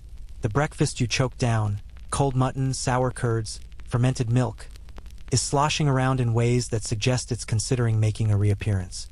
You breathe deeply through your nose, trying to convince your digestive system that this is fine, this is normal, this is just how life works now. Your digestive system is unconvinced but grudgingly maintains the status quo. Around you, people are settling into travel mode. Some are eating in the saddle. You have no idea how they're doing this without getting sick, but they're managing it with the same casual competence they bring to every other task. Others are chatting, laughing about something that you can't understand but that seems universally funny based on the reactions. Children are already getting restless, and you watch as one young girl stands up on her saddle, actually stands, feet on the saddle while the horse is moving, and balances there like it's the most natural thing in the world. A quirky detail worth noting. Mongol children were such accomplished riders that Chinese sources describe them as being born in the saddle, and some accounts claimed they learned to ride before they could walk. This was probably slight exaggeration, but not much. Children were riding independently by age 3 or 4, were competent herders by 6 or 7, and were considered skilled riders by 10. That girl standing on her saddle while moving, she's probably been riding for 8 of her 10 years on Earth. You've been riding for approximately 12 hours total, and you're struggling not to slide off while seated normally. The first hour passes in a blur of discomfort and repetitive landscape. Your tailbone has moved beyond pain into numbness, which would be a mercy except you can feel the numbness, which is its own kind of discomfort. Your thighs are chafing despite the deal's fabric providing some protection. Your back is developing that specific ache that suggests your spine is compressing under its own weight. And your hands, gripping the reins with varying degrees of success, are making the blisters from yesterday worse. Badu rides up alongside you, checking on the incompetent foreigner has apparently become his assigned duty, and offers you the arag bag. You take it and drink, and the warm, sour, slightly fizzy liquid actually helps. The mild alcohol content takes the edge off your pain, and the nutrients provide energy that your body desperately needs. You're starting to understand why this stuff is the universal beverage here. It's hydration, nutrition, pain management, and social lubricant all in one convenient package. It's also mildly disgusting, but you're getting used to that. He takes the bag back and then demonstrates something with his posture. Sitting deeper, moving with the horse more fluidly, letting his hips absorb motion instead of his spine. You try to copy him. It helps marginally, maybe a 10% reduction in overall suffering, but you'll take 10%. You'll take any percent. Pain reduction is relative, and right now any reduction is meaningful. The sun climbs higher, the temperature increases, and you shed a layer of your deal, tucking it into your sash. The deal system continues to impress you. It's like wearing a Swiss Army knife that's also a blanket and also storage. Western clothing seems stupidly specialized in comparison.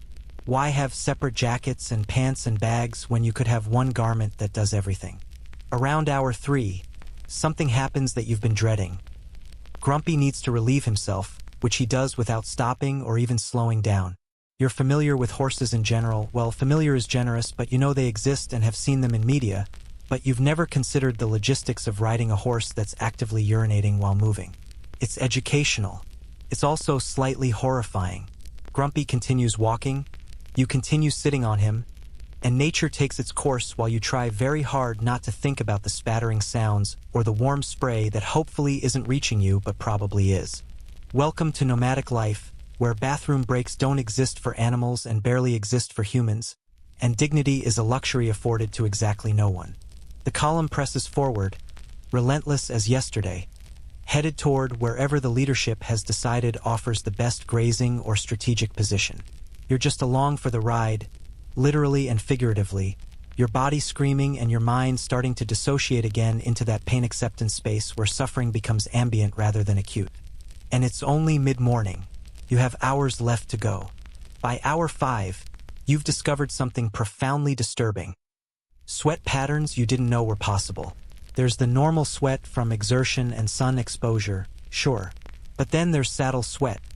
That specific moisture that develops where your body makes prolonged contact with leather and horse, creating a humid microclimate that would fascinate biologists and horrify anyone with a sense of smell. Your inner thighs are basically swamps at this point. The small of your back where the deal bunches has achieved a level of dampness that suggests you're either sweating or slowly dissolving.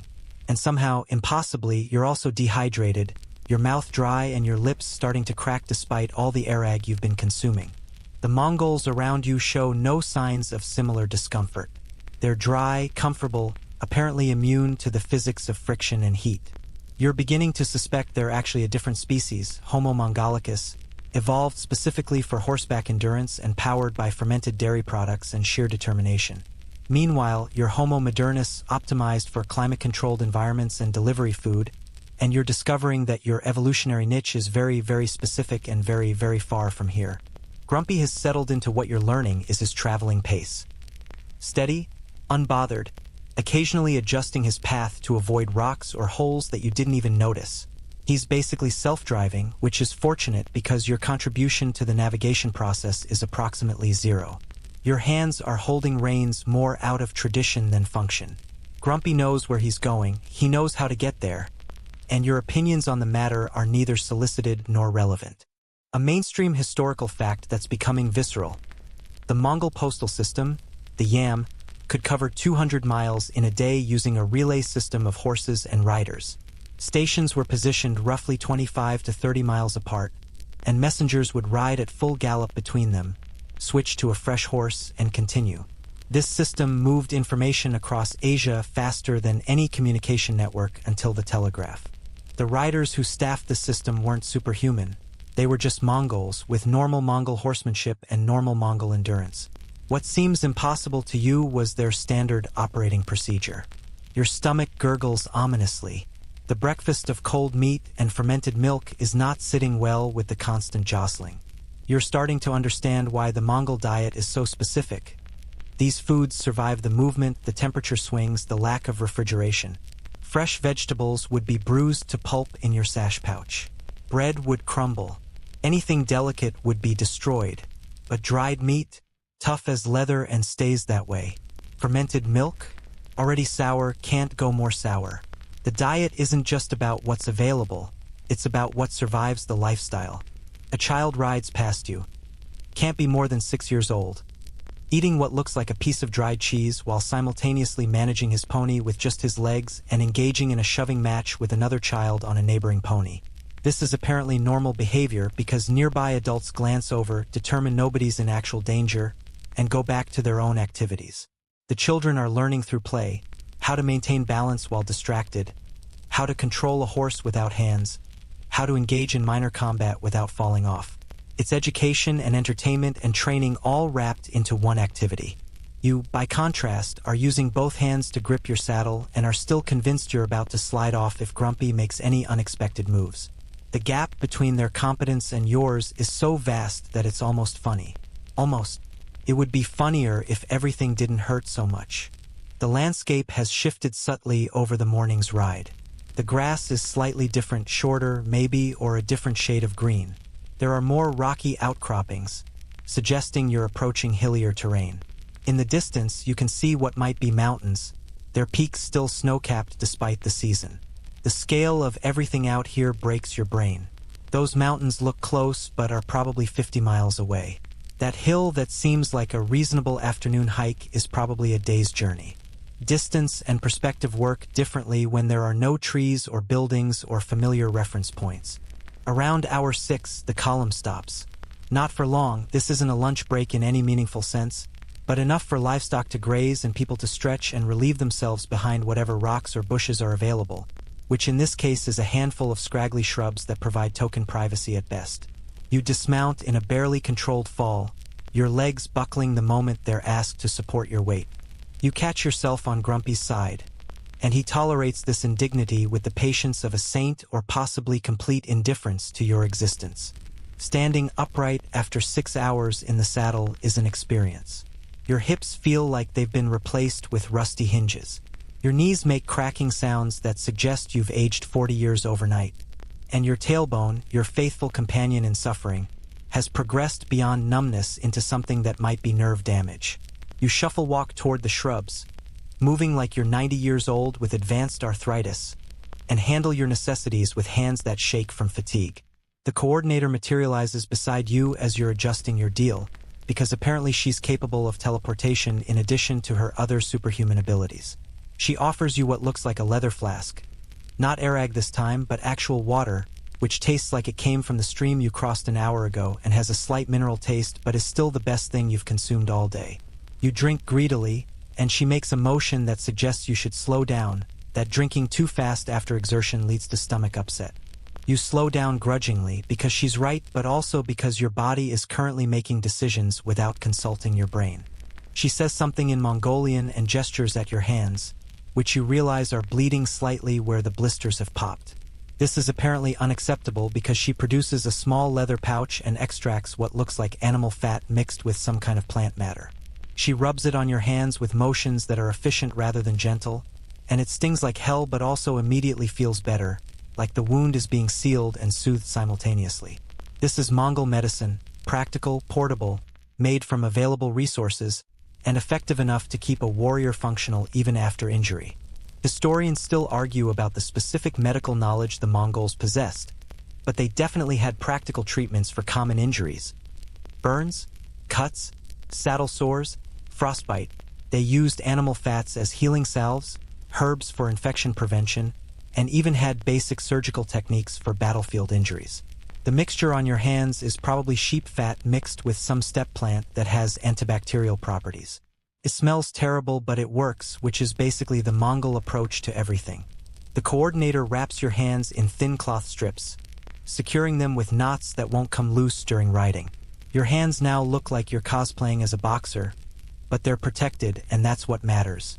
She nods, satisfied with her work, and moves on to check on other people, other problems, other maintenance tasks that keep this mobile civilization functional. You have maybe 10 minutes before remounting is required. You spend it standing still, letting blood flow return to your legs, trying to eat a piece of bortz that you have no appetite for but know you'll need later.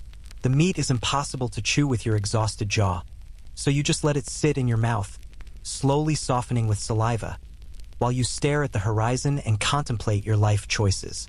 Batu approaches with his horse and what you've come to recognize as his teaching expression, the look of someone who's about to show you something you should already know. He demonstrates a mounting technique that's more fluid than yours, using the horse's momentum and his own leg strength to swing up into the saddle in one motion. He makes it look effortless. You know for a fact it's not effortless because you've tried it and failed spectacularly, but he makes it look that way, which is the point. He gestures for you to try. You attempt his technique.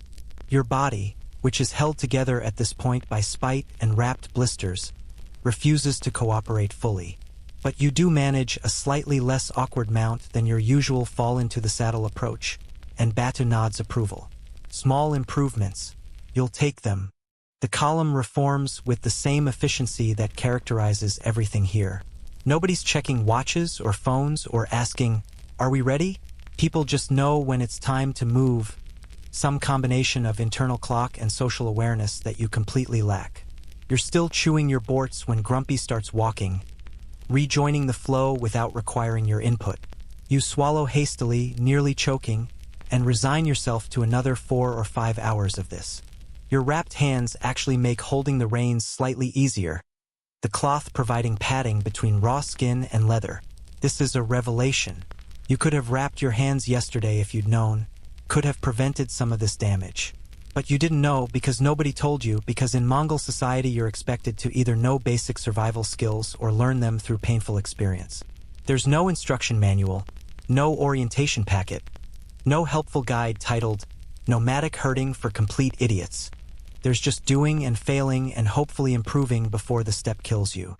The afternoon sun is brutal now, beating down from a cloudless sky.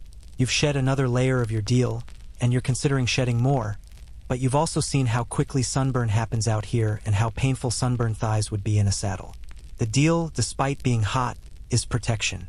Everything about this lifestyle involves trade-offs. Comfort versus safety, speed versus endurance, individual preference versus group necessity. A quirky detail that won't comfort you. Mongol warriors sometimes rode for 3 or 4 days straight during military campaigns, sleeping in the saddle and only stopping to switch horses. They tie themselves loosely to the saddle to prevent falling during microsleep episodes. The horses, equally well-trained, would follow the column automatically.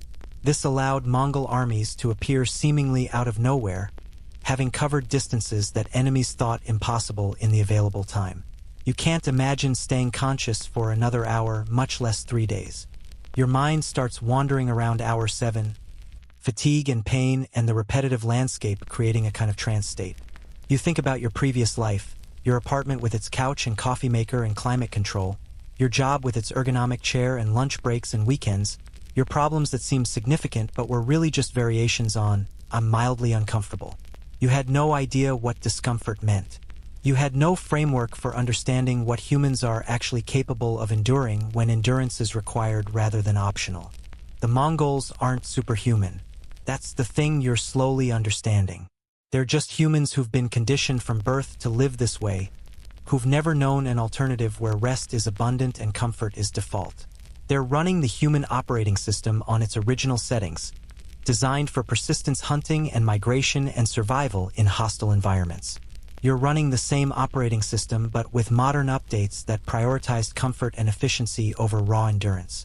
Neither version is better or worse, they're just optimized for different environments. But right now, in this environment, your version is catastrophically maladapted. And there's no update available that will fix that in anything less than years of practice. Grumpy continues his steady plod. The column moves forward. The sun begins its descent toward evening. And you endure because endurance is the only option available, because stopping means being left behind, because this is just day 2 and you're already beginning to understand how the Mongols conquered an empire. They simply didn't stop. Ever. For anything. And neither can you. Evening camp setup is somehow worse the second time because your body now knows what's coming. Yesterday there was naive hope that the work would be manageable, that your modern fitness would carry you through. Today there's just grim acceptance that you're about to spend 90 minutes doing physical labor that would normally be spread across a week, and your body is going to hate every second of it. You dismount, fall off in a barely controlled manner, really, and your legs immediately stage their now familiar protest. The ground feels unstable, like you've been on a boat for days and need to relearn solid surfaces. You stagger sideways, catch yourself, and try to look like this was intentional while a nearby child watches with undisguised curiosity about why adults are so incompetent. But there's no time to recover. The pack animals need unloading, the jares need erecting, the livestock need organizing, fires need starting, food needs preparing. The camp machinery is already in motion, and you're a cog in that machine whether you're functional or not. Someone, you think it might be one of the coordinator's relatives, everyone seems related somehow, hands you the end of a rope and gestures at a bundle on a camel's back. You pull. The bundle doesn't move. You pull harder, using your legs because your arms have already filed for disability. The bundle shifts, then tumbles down, nearly taking you with it. The camel makes its gurgling complaint sound, which you're starting to recognize as its default setting for all situations. The handler says something that you don't understand, but that carries the universal tone of, "Be more careful with that. It's valuable." You nod and start dragging the bundle. More felt coverings for a gur, heavy and awkward and resistant to being moved, toward where the structure is being assembled. Your wrapped hands help with grip, but the weight is still tremendous, and you end up doing an ugly shuffle drag that's inefficient but functional. The gur goes up around you in what feels like time-lapse photography. Lattice walls expand and lock into place. Roof poles slot into position with the kind of precision that suggests they've been used this way hundreds of times. Felt coverings are draped and secured, and suddenly there's a structure where 30 minutes ago there was empty grass. You helped, sort of, mainly by staying out of the way and occasionally handing people things when directed. Your contribution is minimal, but you're present and trying, which seems to be enough to avoid complete social rejection. A mainstream historical fact hitting differently now. The Mongols' military mobility depended entirely on this camp-building efficiency. An army could march all day, arrive at a new location at dusk, and have a fully functional camp established before full darkness. This meant they could maintain pressure on enemies who needed hours to set up proper encampments, could retreat and regroup faster than pursuers could organize, could operate in hostile territory without needing permanent structures. The military advantage wasn't just about horses or tactics, it was about logistics executed with inhuman efficiency. Except it's not inhuman.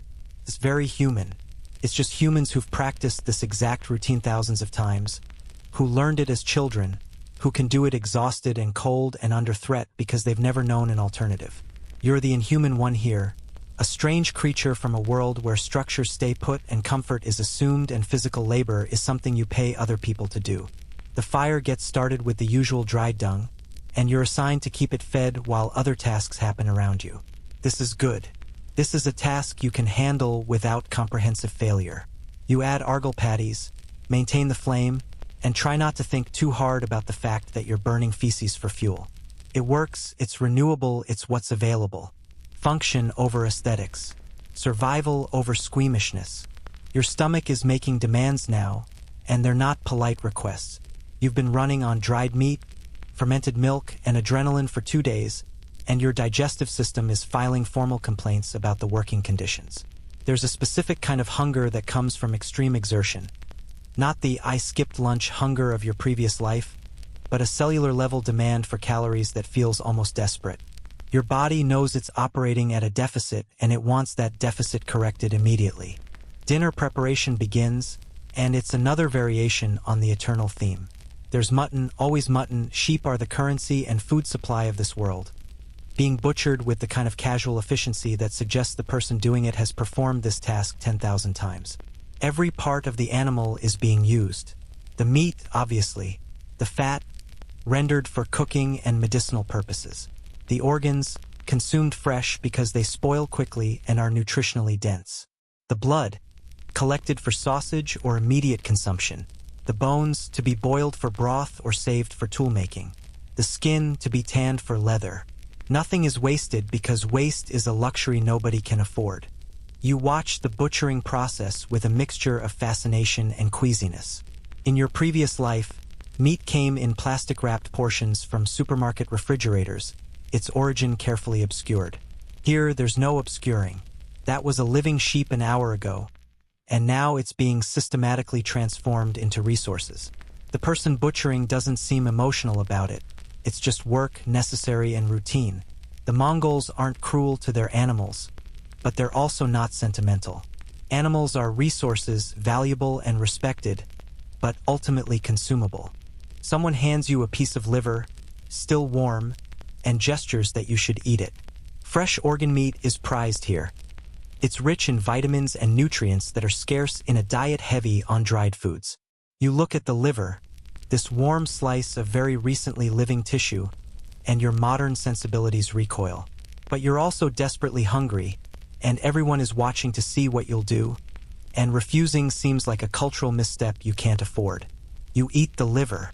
It's warm, soft, with a metallic taste that's not entirely unpleasant but is definitely challenging to your palate. The texture is what gets you, slippery and dense simultaneously. You chew, swallow, and try to maintain a neutral expression. The coordinator, watching this, nods approval. You've passed some kind of test, apparently. Congratulations on being willing to eat warm liver like a functional nomadic herder. Historians still argue about the exact nutritional composition of the Mongol diet and whether it was actually healthy by modern standards, but the archaeological evidence is clear. They were getting sufficient calories, proteins, fats, and even vitamins from their meat and dairy regime to function at extraordinary physical levels. The absence of processed sugars and refined carbohydrates probably helped. The constant physical activity definitely helped. They weren't bodybuilders or marathon runners by modern athletic standards, but they were universally functional and capable of sustained exertion that would hospitalize modern people. The rest of the mutton is being prepared in multiple ways simultaneously. Some is being boiled with water and salt to make broth. Some is being roasted directly over the fire. Some is being cut into strips for drying, tomorrow's borts, being prepared today. The efficiency of the operation is staggering. One sheep is being transformed into a week's worth of food for multiple people, and it's happening in the time it would take you to order and receive takeout. You're given a bowl of the broth when it's ready, fatty and rich and containing chunks of meat and what might be organ pieces you can't identify. You don't ask. You just eat, using your fingers to fish out the solid bits because utensils remain optional. The broth is hot and salty and exactly what your exhausted body needs. You drink it all, tilting the bowl to get the last drops, and immediately want more. Your body is screaming for calories, for fat, for protein, for anything that will help it repair the damage of the last 2 days. A quirky historical detail. Mongol warriors on campaign would sometimes subsist entirely on marmot meat for weeks. Marmots were abundant on the steppe, easy to catch, and provided good fat content. The Mongols had specific hunting techniques, using eagles, setting snares, or smoking them out of burrows, and considered marmot a decent if unremarkable food source. Modern health authorities would warn about plague transmission from marmots, but the Mongols apparently either had built up immunity or just accepted occasional disease as the cost of doing business. The evening routine continues around you. Children are being fed and supervised and prepared for sleep. Livestock are being counted and settled. Equipment is being checked and repaired. Leather mended, wooden poles reinforced, felt patches applied where weather has worn through. Nothing gets neglected because neglect compounds into catastrophic failure when you're living this close to the edge. That small crack in a saddle becomes a break that leaves you horseless. That tiny hole in the gur felt becomes a large hole that lets in freezing wind. Prevention is cheaper than cure, so prevention happens every single night. You're assigned to help with arag churning, which you remember from yesterday. The massive leather bag of fermenting mare's milk needs its hundreds of daily stirs, and you're apparently one of the stirrers tonight. You take the wooden paddle and begin the rhythmic motion. Your shoulders, already devastated from riding and labor, protest immediately. You ignore them and continue stirring, finding a rhythm that uses your core and legs rather than just arms. After maybe 50 strokes, you're already tired, You continue anyway because stopping means admitting defeat, and you've reached a point of stubborn pride where you'll suffer rather than quit. Batu appears beside you. He's like a helpful ghost, manifesting whenever you're struggling, and doesn't take the paddle but instead adjusts your stance slightly. Shows you how to use your body weight rather than just muscle. You try his way. It's marginally easier, maybe a 15% improvement. You'll take 15%. You continue stirring, and he stays beside you for a few minutes before wandering off to other tasks, satisfied that you won't immediately collapse. The evening darkens into night, and the stars emerge in their impossible profusion. The Milky Way stretches overhead like a cosmic river, and you find yourself staring up at it while your arms mechanically work the airag paddle. The scale of everything out here, the landscape, the sky, the distances, the history, is overwhelming when you allow yourself to think about it. You're experiencing something very close to what humans experienced for the vast majority of our species' existence. Living directly in the environment, dependent on animals and weather and your own physical capabilities, with no buffer of technology or infrastructure between you and the fundamental realities of existence. It's exhausting. It's also strangely clarifying.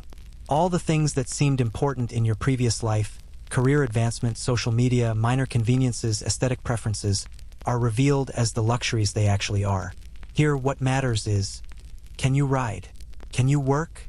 Can you contribute to the group's survival? Everything else is decoration. Your stirring shift ends when someone else takes the paddle from your tired hands. You've done maybe 200 strokes, which is probably a fraction of the daily total, but is all your body can handle. You nod thanks and retreat to the fire, where people are gathering for the evening's social time. Someone has a string instrument, a morin kur, the horsehead fiddle that's iconic to Mongol culture, and is playing a melody that's haunting and beautiful and somehow perfectly suited to the vast landscape and endless sky. The music is nothing like anything you know. The scales are different, the rhythm's unusual to your Western-trained ear, but it's unquestionably music, and it's expressing something about this life, this place, this way of being human. People are listening or talking softly or doing quiet tasks while the music plays. Children are falling asleep against their parents. The dogs are settled at the camp's edge, vigilant but relaxed. Everything has a rhythm, a pattern, a place. You sit near the fire, your body one continuous ache, your mind fuzzy with exhaustion, and you listen to the music and watch the stars and feel more alien than you've ever felt in your life. You don't belong here. You're not equipped for this. Every task reveals your inadequacy. Every comparison with actual Mongols highlights your softness, your lack of skills, your fundamental unsuitability for this existence. But you're also still here, still functional, barely, still trying, incompetently but persistently. And there's something in that, some small spark of whatever let your distant ancestors survive long enough to produce descendants, that refuses to completely quit despite the comprehensive awfulness of everything.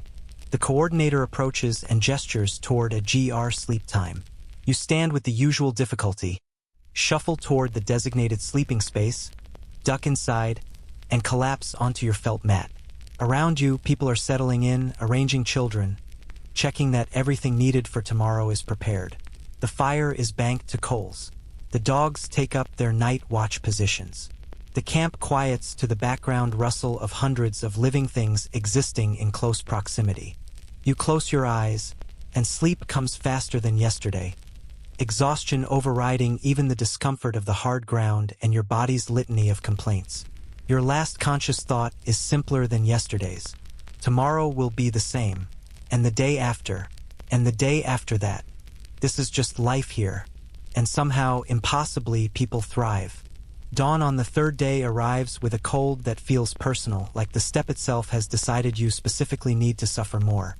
You wake to frost coating the inside of the gare's felt walls, your breath visible in the dim pre-dawn light filtering through the smoke hole.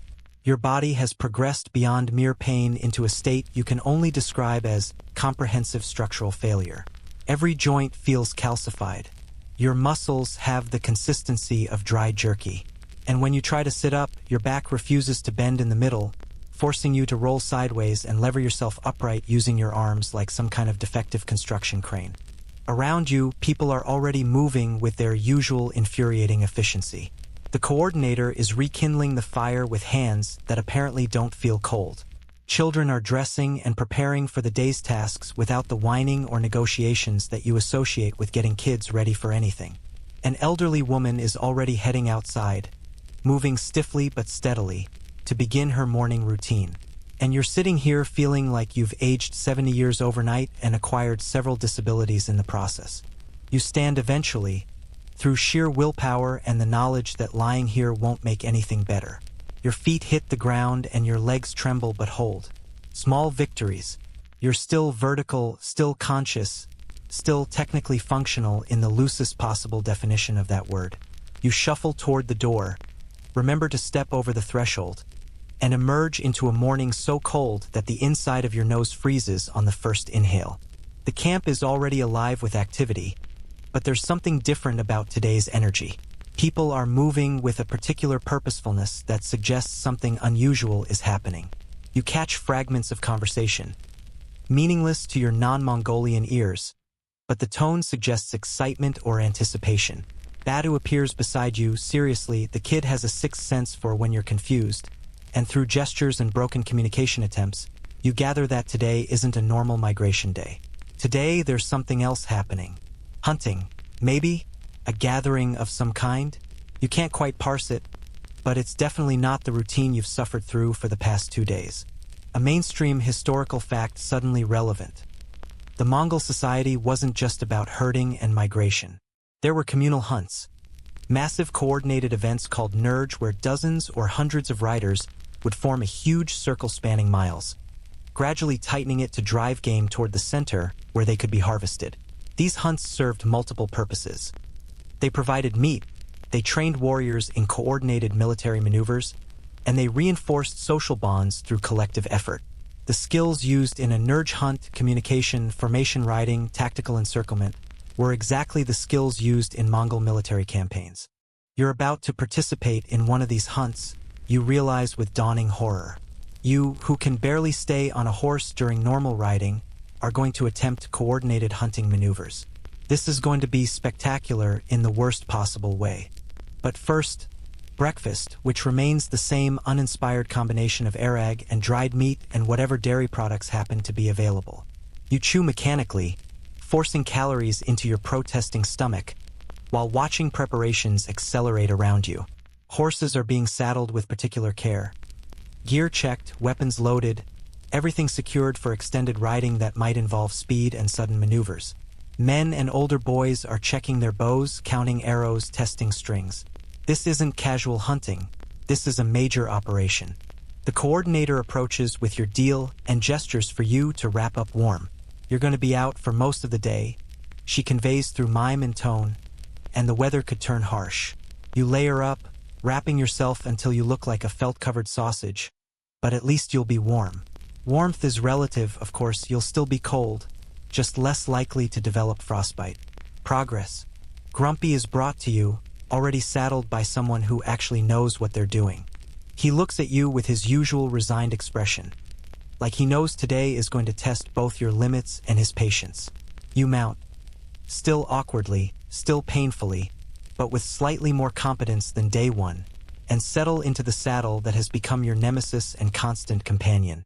Your wrapped hands grip the reins, your devastated tailbone makes contact with leather, and your body sends up its usual chorus of complaints. You ignore all of it because there's no alternative. The hunting party assembles, maybe 40 riders ranging from teenagers to adults, all armed with bows and looking far more competent than you feel. Someone who appears to be the hunt leader gives instructions in Mongolian that you don't understand but that everyone else clearly does. There's a logic to the formation, a structure to who rides where. You're positioned toward the back and side, which you interpret as where the incompetent foreigner can do minimal damage to the actual hunting effort. The party moves out, and immediately the pace is different from migration riding. This is faster, more purposeful, with scouts ranging ahead to locate game. Grumpy responds to the energy change, his stride lengthening, his attention sharpening. He knows this isn't routine travel. This is hunting, which means potential excitement and possibly danger. You, meanwhile, are just trying not to fall off as the pace increases beyond your comfort zone. The landscape flows past faster now, and you're gripping the saddle with your thighs and core in a way that would make yesterday's muscles weep, if they had any sensation left. The hunting party spreads out as scouts report back, hand signals and called information that gets passed through the group. You're not participating in this communication, just following the riders ahead of you and hoping Grumpy knows what he's doing because you certainly don't. A quirky historical detail. Mongol hunters could identify animal tracks from horseback at a gallop, distinguish between species and individuals, estimate how long ago the animal passed, and predict where it was heading. This wasn't supernatural ability. It was the accumulated knowledge of generations combined with constant practice. You can barely distinguish grass from dirt at this point, much less read complex ecological information at speed. The gap between their baseline competence and your best effort is so vast it's almost comical. The scouts have found something, a herd of something you can't tell what from this distance. The hunt leader signals and the formation begins to change. The riders start spreading into a wide arc, creating the beginning of that enormous circle that will gradually tighten around the prey. You're positioned at what you gather is a relatively unimportant section of the circle, somewhere your inevitable failure won't compromise the whole operation. The pace increases. Grumpy breaks into a canter, and suddenly you're moving faster than you've ever moved on horseback, the ground blurring beneath you, the wind cutting through your layers, your body bouncing in the saddle in ways that suggest you might actually separate into component pieces. You try to remember the posture lessons, the movement techniques, the ways you're supposed to move with the horse rather than against it. You manage maybe 40% compliance with best practices. The other 60% is pure survival grip and silent screaming. Historians still argue whether the Mongol hunting circle technique was primarily for food acquisition or military training, but the evidence suggests it was thoroughly both. The same coordination required to encircle a herd of gazelles was used to encircle enemy armies. The same communication signals used to tighten the hunting circle were used to coordinate cavalry charges. The same skills of riding while shooting were practiced on animals before being deployed against humans. Play, training, and survival were inseparable. The circle is tightening now, though it's hard to gauge from your limited perspective. You can see riders to your left and right all maintaining formation, all moving with that synchronized purpose that suggests they've done this hundreds of times. And they have. This is recreational for them. A break from routine migration. A chance to show off skills and provide variety to the endless mutton diet. Something flashes in the grass ahead. Gazelles, you think, a herd of maybe 30, realizing too late that they're surrounded. They bunch together, looking for an escape route, and the circle continues tightening. Some of the hunters are knocking arrows now, preparing for shots, but not yet firing. The timing has to be right. Too early and the animals panic and scatter, potentially breaking through the circle. Too late and the opportunity passes. You're supposed to be maintaining your section of the circle, keeping pace with the riders on either side, ensuring no gap opens that would let the prey escape. This is approximately 3 levels more complex than you're capable of handling. Grumpy, bless his reliable soul, seems to understand the assignment even if you don't, maintaining position automatically while you just try not to slide off. The hunt leader signals now and arrows begin flying. The hunters shoot from horseback at moving targets while themselves moving, and the accuracy is terrifying and impressive simultaneously.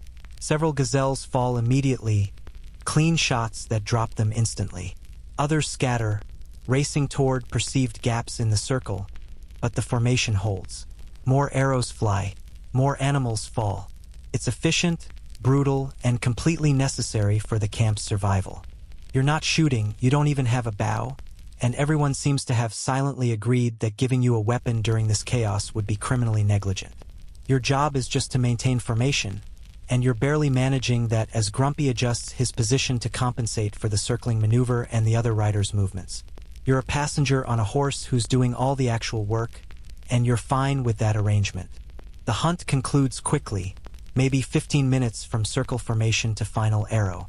8 or 9 gazelles are down, which represents a massive influx of fresh meat and materials for the camp. Hunters dismount to begin the butchering process immediately, because meat spoils quickly and every part must be processed while fresh.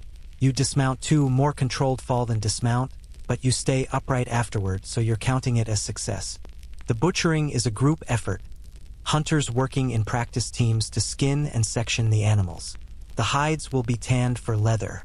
The meat will be distributed among families, with specific portions going to the most skilled hunters as recognition of their contribution. The organs will be consumed fresh tonight, a feast compared to the usual dried meat rations. The bones will be saved for tools and broth. Even the blood is being collected in leather containers for making sausage.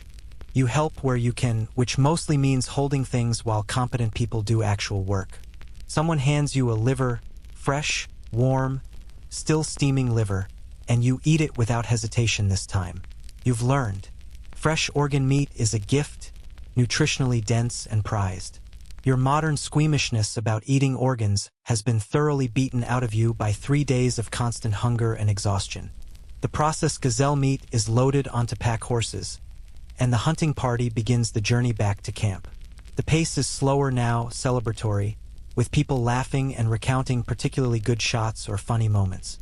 You're just relieved to be moving at normal speed again, your body grateful for the reduction in jostling and terror. Back at camp, the returning hunters are greeted with obvious excitement. Fresh meat represents a break from preserved foods, a chance for variety and celebration. The atmosphere shifts from routine efficiency to something approaching festive. Children are running around, dogs are alert and hopeful for scraps, and fires are being built up for serious cooking operations. You're pulled into the preparation work, helping to cut meat into portions, hanging strips for drying, organizing distribution. Your knife work is terrible, your cuts uneven and wasteful, but hands appear to guide yours, showing proper technique without judgment. You're being taught, slowly and practically, the skills that children here master before adolescence. Better late than never, apparently. The evening meal is a feast by recent standards. Fresh roasted gazelle, rich broth, arag flowing freely, and an atmosphere of communal celebration. The hunt was successful. Nobody was injured, and the camp's food stores have been significantly supplemented. These are things worth celebrating in a world where every day could bring disaster. Weather, injury, disease, enemy raids, equipment failure. Success is never guaranteed, so it must be acknowledged when it occurs. You sit near the fire, eating meat that you helped hunt. Well, you were present during the hunt, which is close enough, and listening to stories being told.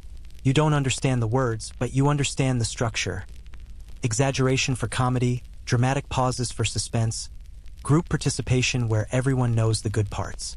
Storytelling is entertainment and education and cultural transmission all woven together. These same stories have been told for generations, updated with new hunts and new heroes but maintaining the core themes. Skill, bravery, cooperation, survival. Someone starts singing, and others join in. The music is that same haunting Mongolian style, throat singing producing impossible harmonics that seem to come from the landscape itself. You listen, mesmerized, your exhausted brain finally quiet for once, just experiencing this moment without analyzing or comparing or judging. A mainstream historical fact that lands differently now. The Mongol Empire's cultural cohesion, despite its vast size and diverse subject peoples, was maintained partly through shared traditions like communal hunts, storytelling, and music. These weren't just recreational. They were the glue that held the society together, transmitting values and skills and identity across generations and geography. What you're experiencing tonight isn't a quaint cultural performance. It's the actual mechanism by which Mongol civilization perpetuated itself. The celebration winds down gradually as people's exhaustion catches up with the adrenaline and excitement. Children are falling asleep in their parents' laps. The elderly are retiring to their chairs. The fire is burning down to coals that will be banked for overnight warmth. The dogs settle into their watch positions, bellies full of scraps, ready for the night's vigilance. You make your way to your designated sleeping space, moving with the stiff shuffle that has become your default gait. Your body is beyond pain at this point, existing in some transcendent state where the suffering has become ambient rather than acute. You collapse onto your felt mat, wrap yourself in your deal, and stare up at the Gare's central smoke hole where stars are visible in the darkening sky. 3 days. You've survived 3 days of this life that you would have sworn was impossible for you to endure. You're not thriving, you're barely functional, but you're still here, still mobile, still contributing in your limited way to the camp's survival. That has to count for something. Tomorrow will bring new challenges. Migration or hunting or camp maintenance or any of the 1,000 tasks required to sustain nomadic life. Your body will hurt, your skills will be insufficient, your culture shock will continue, and you'll probably fail at most of what you attempt. But tonight, for this moment, you're warm and fed and surrounded by people who've accepted your presence despite your uselessness. You helped in a successful hunt. You're learning, slowly, how to function in this world that's simultaneously ancient and timeless. The sounds of the camp settling for the night surround you. Breathing, shifting, the crackle of dying fires, the distant call of a night bird, the rustle of wind through grass. These are the sounds that humans heard for thousands of years before cities and technology changed everything.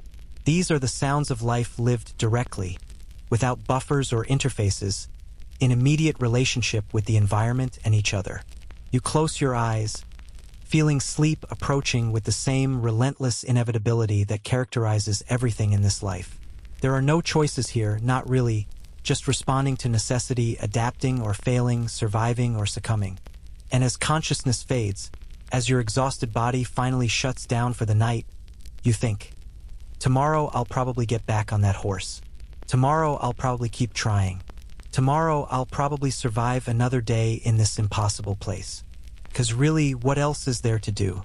The wind picks up outside, whistling through the felt coverings, and the gur creaks slightly but holds.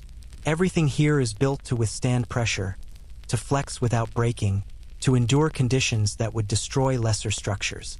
The jares, the people, the horses, the entire civilization, all of it designed around endurance and adaptation and the fundamental truth that survival requires constant effort.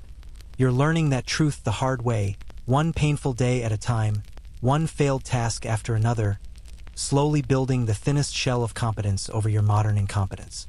It's not enough. It won't be enough for years, if ever. But it's something. It's a beginning.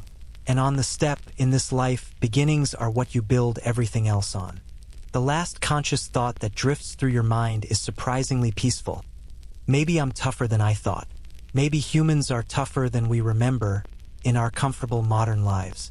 Maybe we're all still carrying the capacity for this, for endurance, for adaptation, for survival in conditions we'd swear were impossible.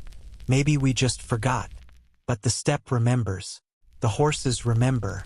The Mongols remember. And now, in some small painful way, you're starting to remember too. Sleep takes you gently this time, your body too exhausted for dreams, your mind too quiet for anxiety. Tomorrow will hurt. Tomorrow will test you. Tomorrow will reveal a dozen new ways you're inadequate for this life. But tomorrow is tomorrow. Tonight you rest. You survive today, and that's enough. That's everything, really. On the Mongolian steppe, under stars that have witnessed this same scene for millennia, in a felt tent held together by tradition and necessity, surrounded by people who build empires on horseback and measure wealth in animals rather than currency, you sleep the sleep of the utterly exhausted. And somewhere outside, Grumpy is probably sleeping too, dreaming whatever horses dream, already resigned to carrying you again tomorrow. Because that's his job, and he's good at his job, even when his rider is catastrophically bad at theirs. Partnership, acceptance, endurance. These are the values here. These are what matter. And slowly, painfully, impossibly, you're becoming part of this world. Not competently, not willingly even, but part of it nonetheless, shaped by its demands into something different from what you were, something harder and more functional and less comfortable but more real. The transformation isn't complete, it probably never will be. But it's begun. And that's what matters on the third night in a Mongol horse camp. Not perfection, just progress, just survival, just another day conquered, another night endured, another small step toward understanding what humans are actually capable of when everything comfortable is stripped away and only necessity remains. The wind whispers across the steppe, carrying scents of grass and horse and smoke. The stars will overhead in their ancient patterns. And you sleep, finally, deeply, dreamlessly. Tomorrow is coming. But for now, there's only rest. The journey through these 3 days in a Mongol horse camp has shown you what human endurance really means, what community requires, what survival demands when comfort isn't an option and quitting isn't possible. You've learned through pain and failure and small successes that the gap between modern life and historical existence is vast, but not unbridgeable. You've learned that horses can be patient partners, that fermented milk becomes tolerable, that your body can endure far more than you believed possible. You've learned that efficiency isn't optional when survival is uncertain, that every task serves multiple purposes, that waste is a luxury afforded to those who've never faced real scarcity. And perhaps most importantly, you've learned that the Mongols who conquered the largest land empire in human history weren't superhuman warriors. They were people who grew up doing what you've struggled through for 3 days. They were children who learned to ride before they could write, who mastered archery as casually as you learned to use a smartphone, who treated migration and camp building and constant physical labor as simply normal life. Their empire was built not on genetic superiority or magical weapons, but on skills practiced daily, endurance developed from childhood, and a culture that valued function over comfort and survival over luxury. They succeeded because they never stopped moving, never stopped adapting, never stopped doing what needed to be done regardless of difficulty or discomfort. And now, finally, you understand why you wouldn't last a day, well, why you barely lasted 3 days in their world.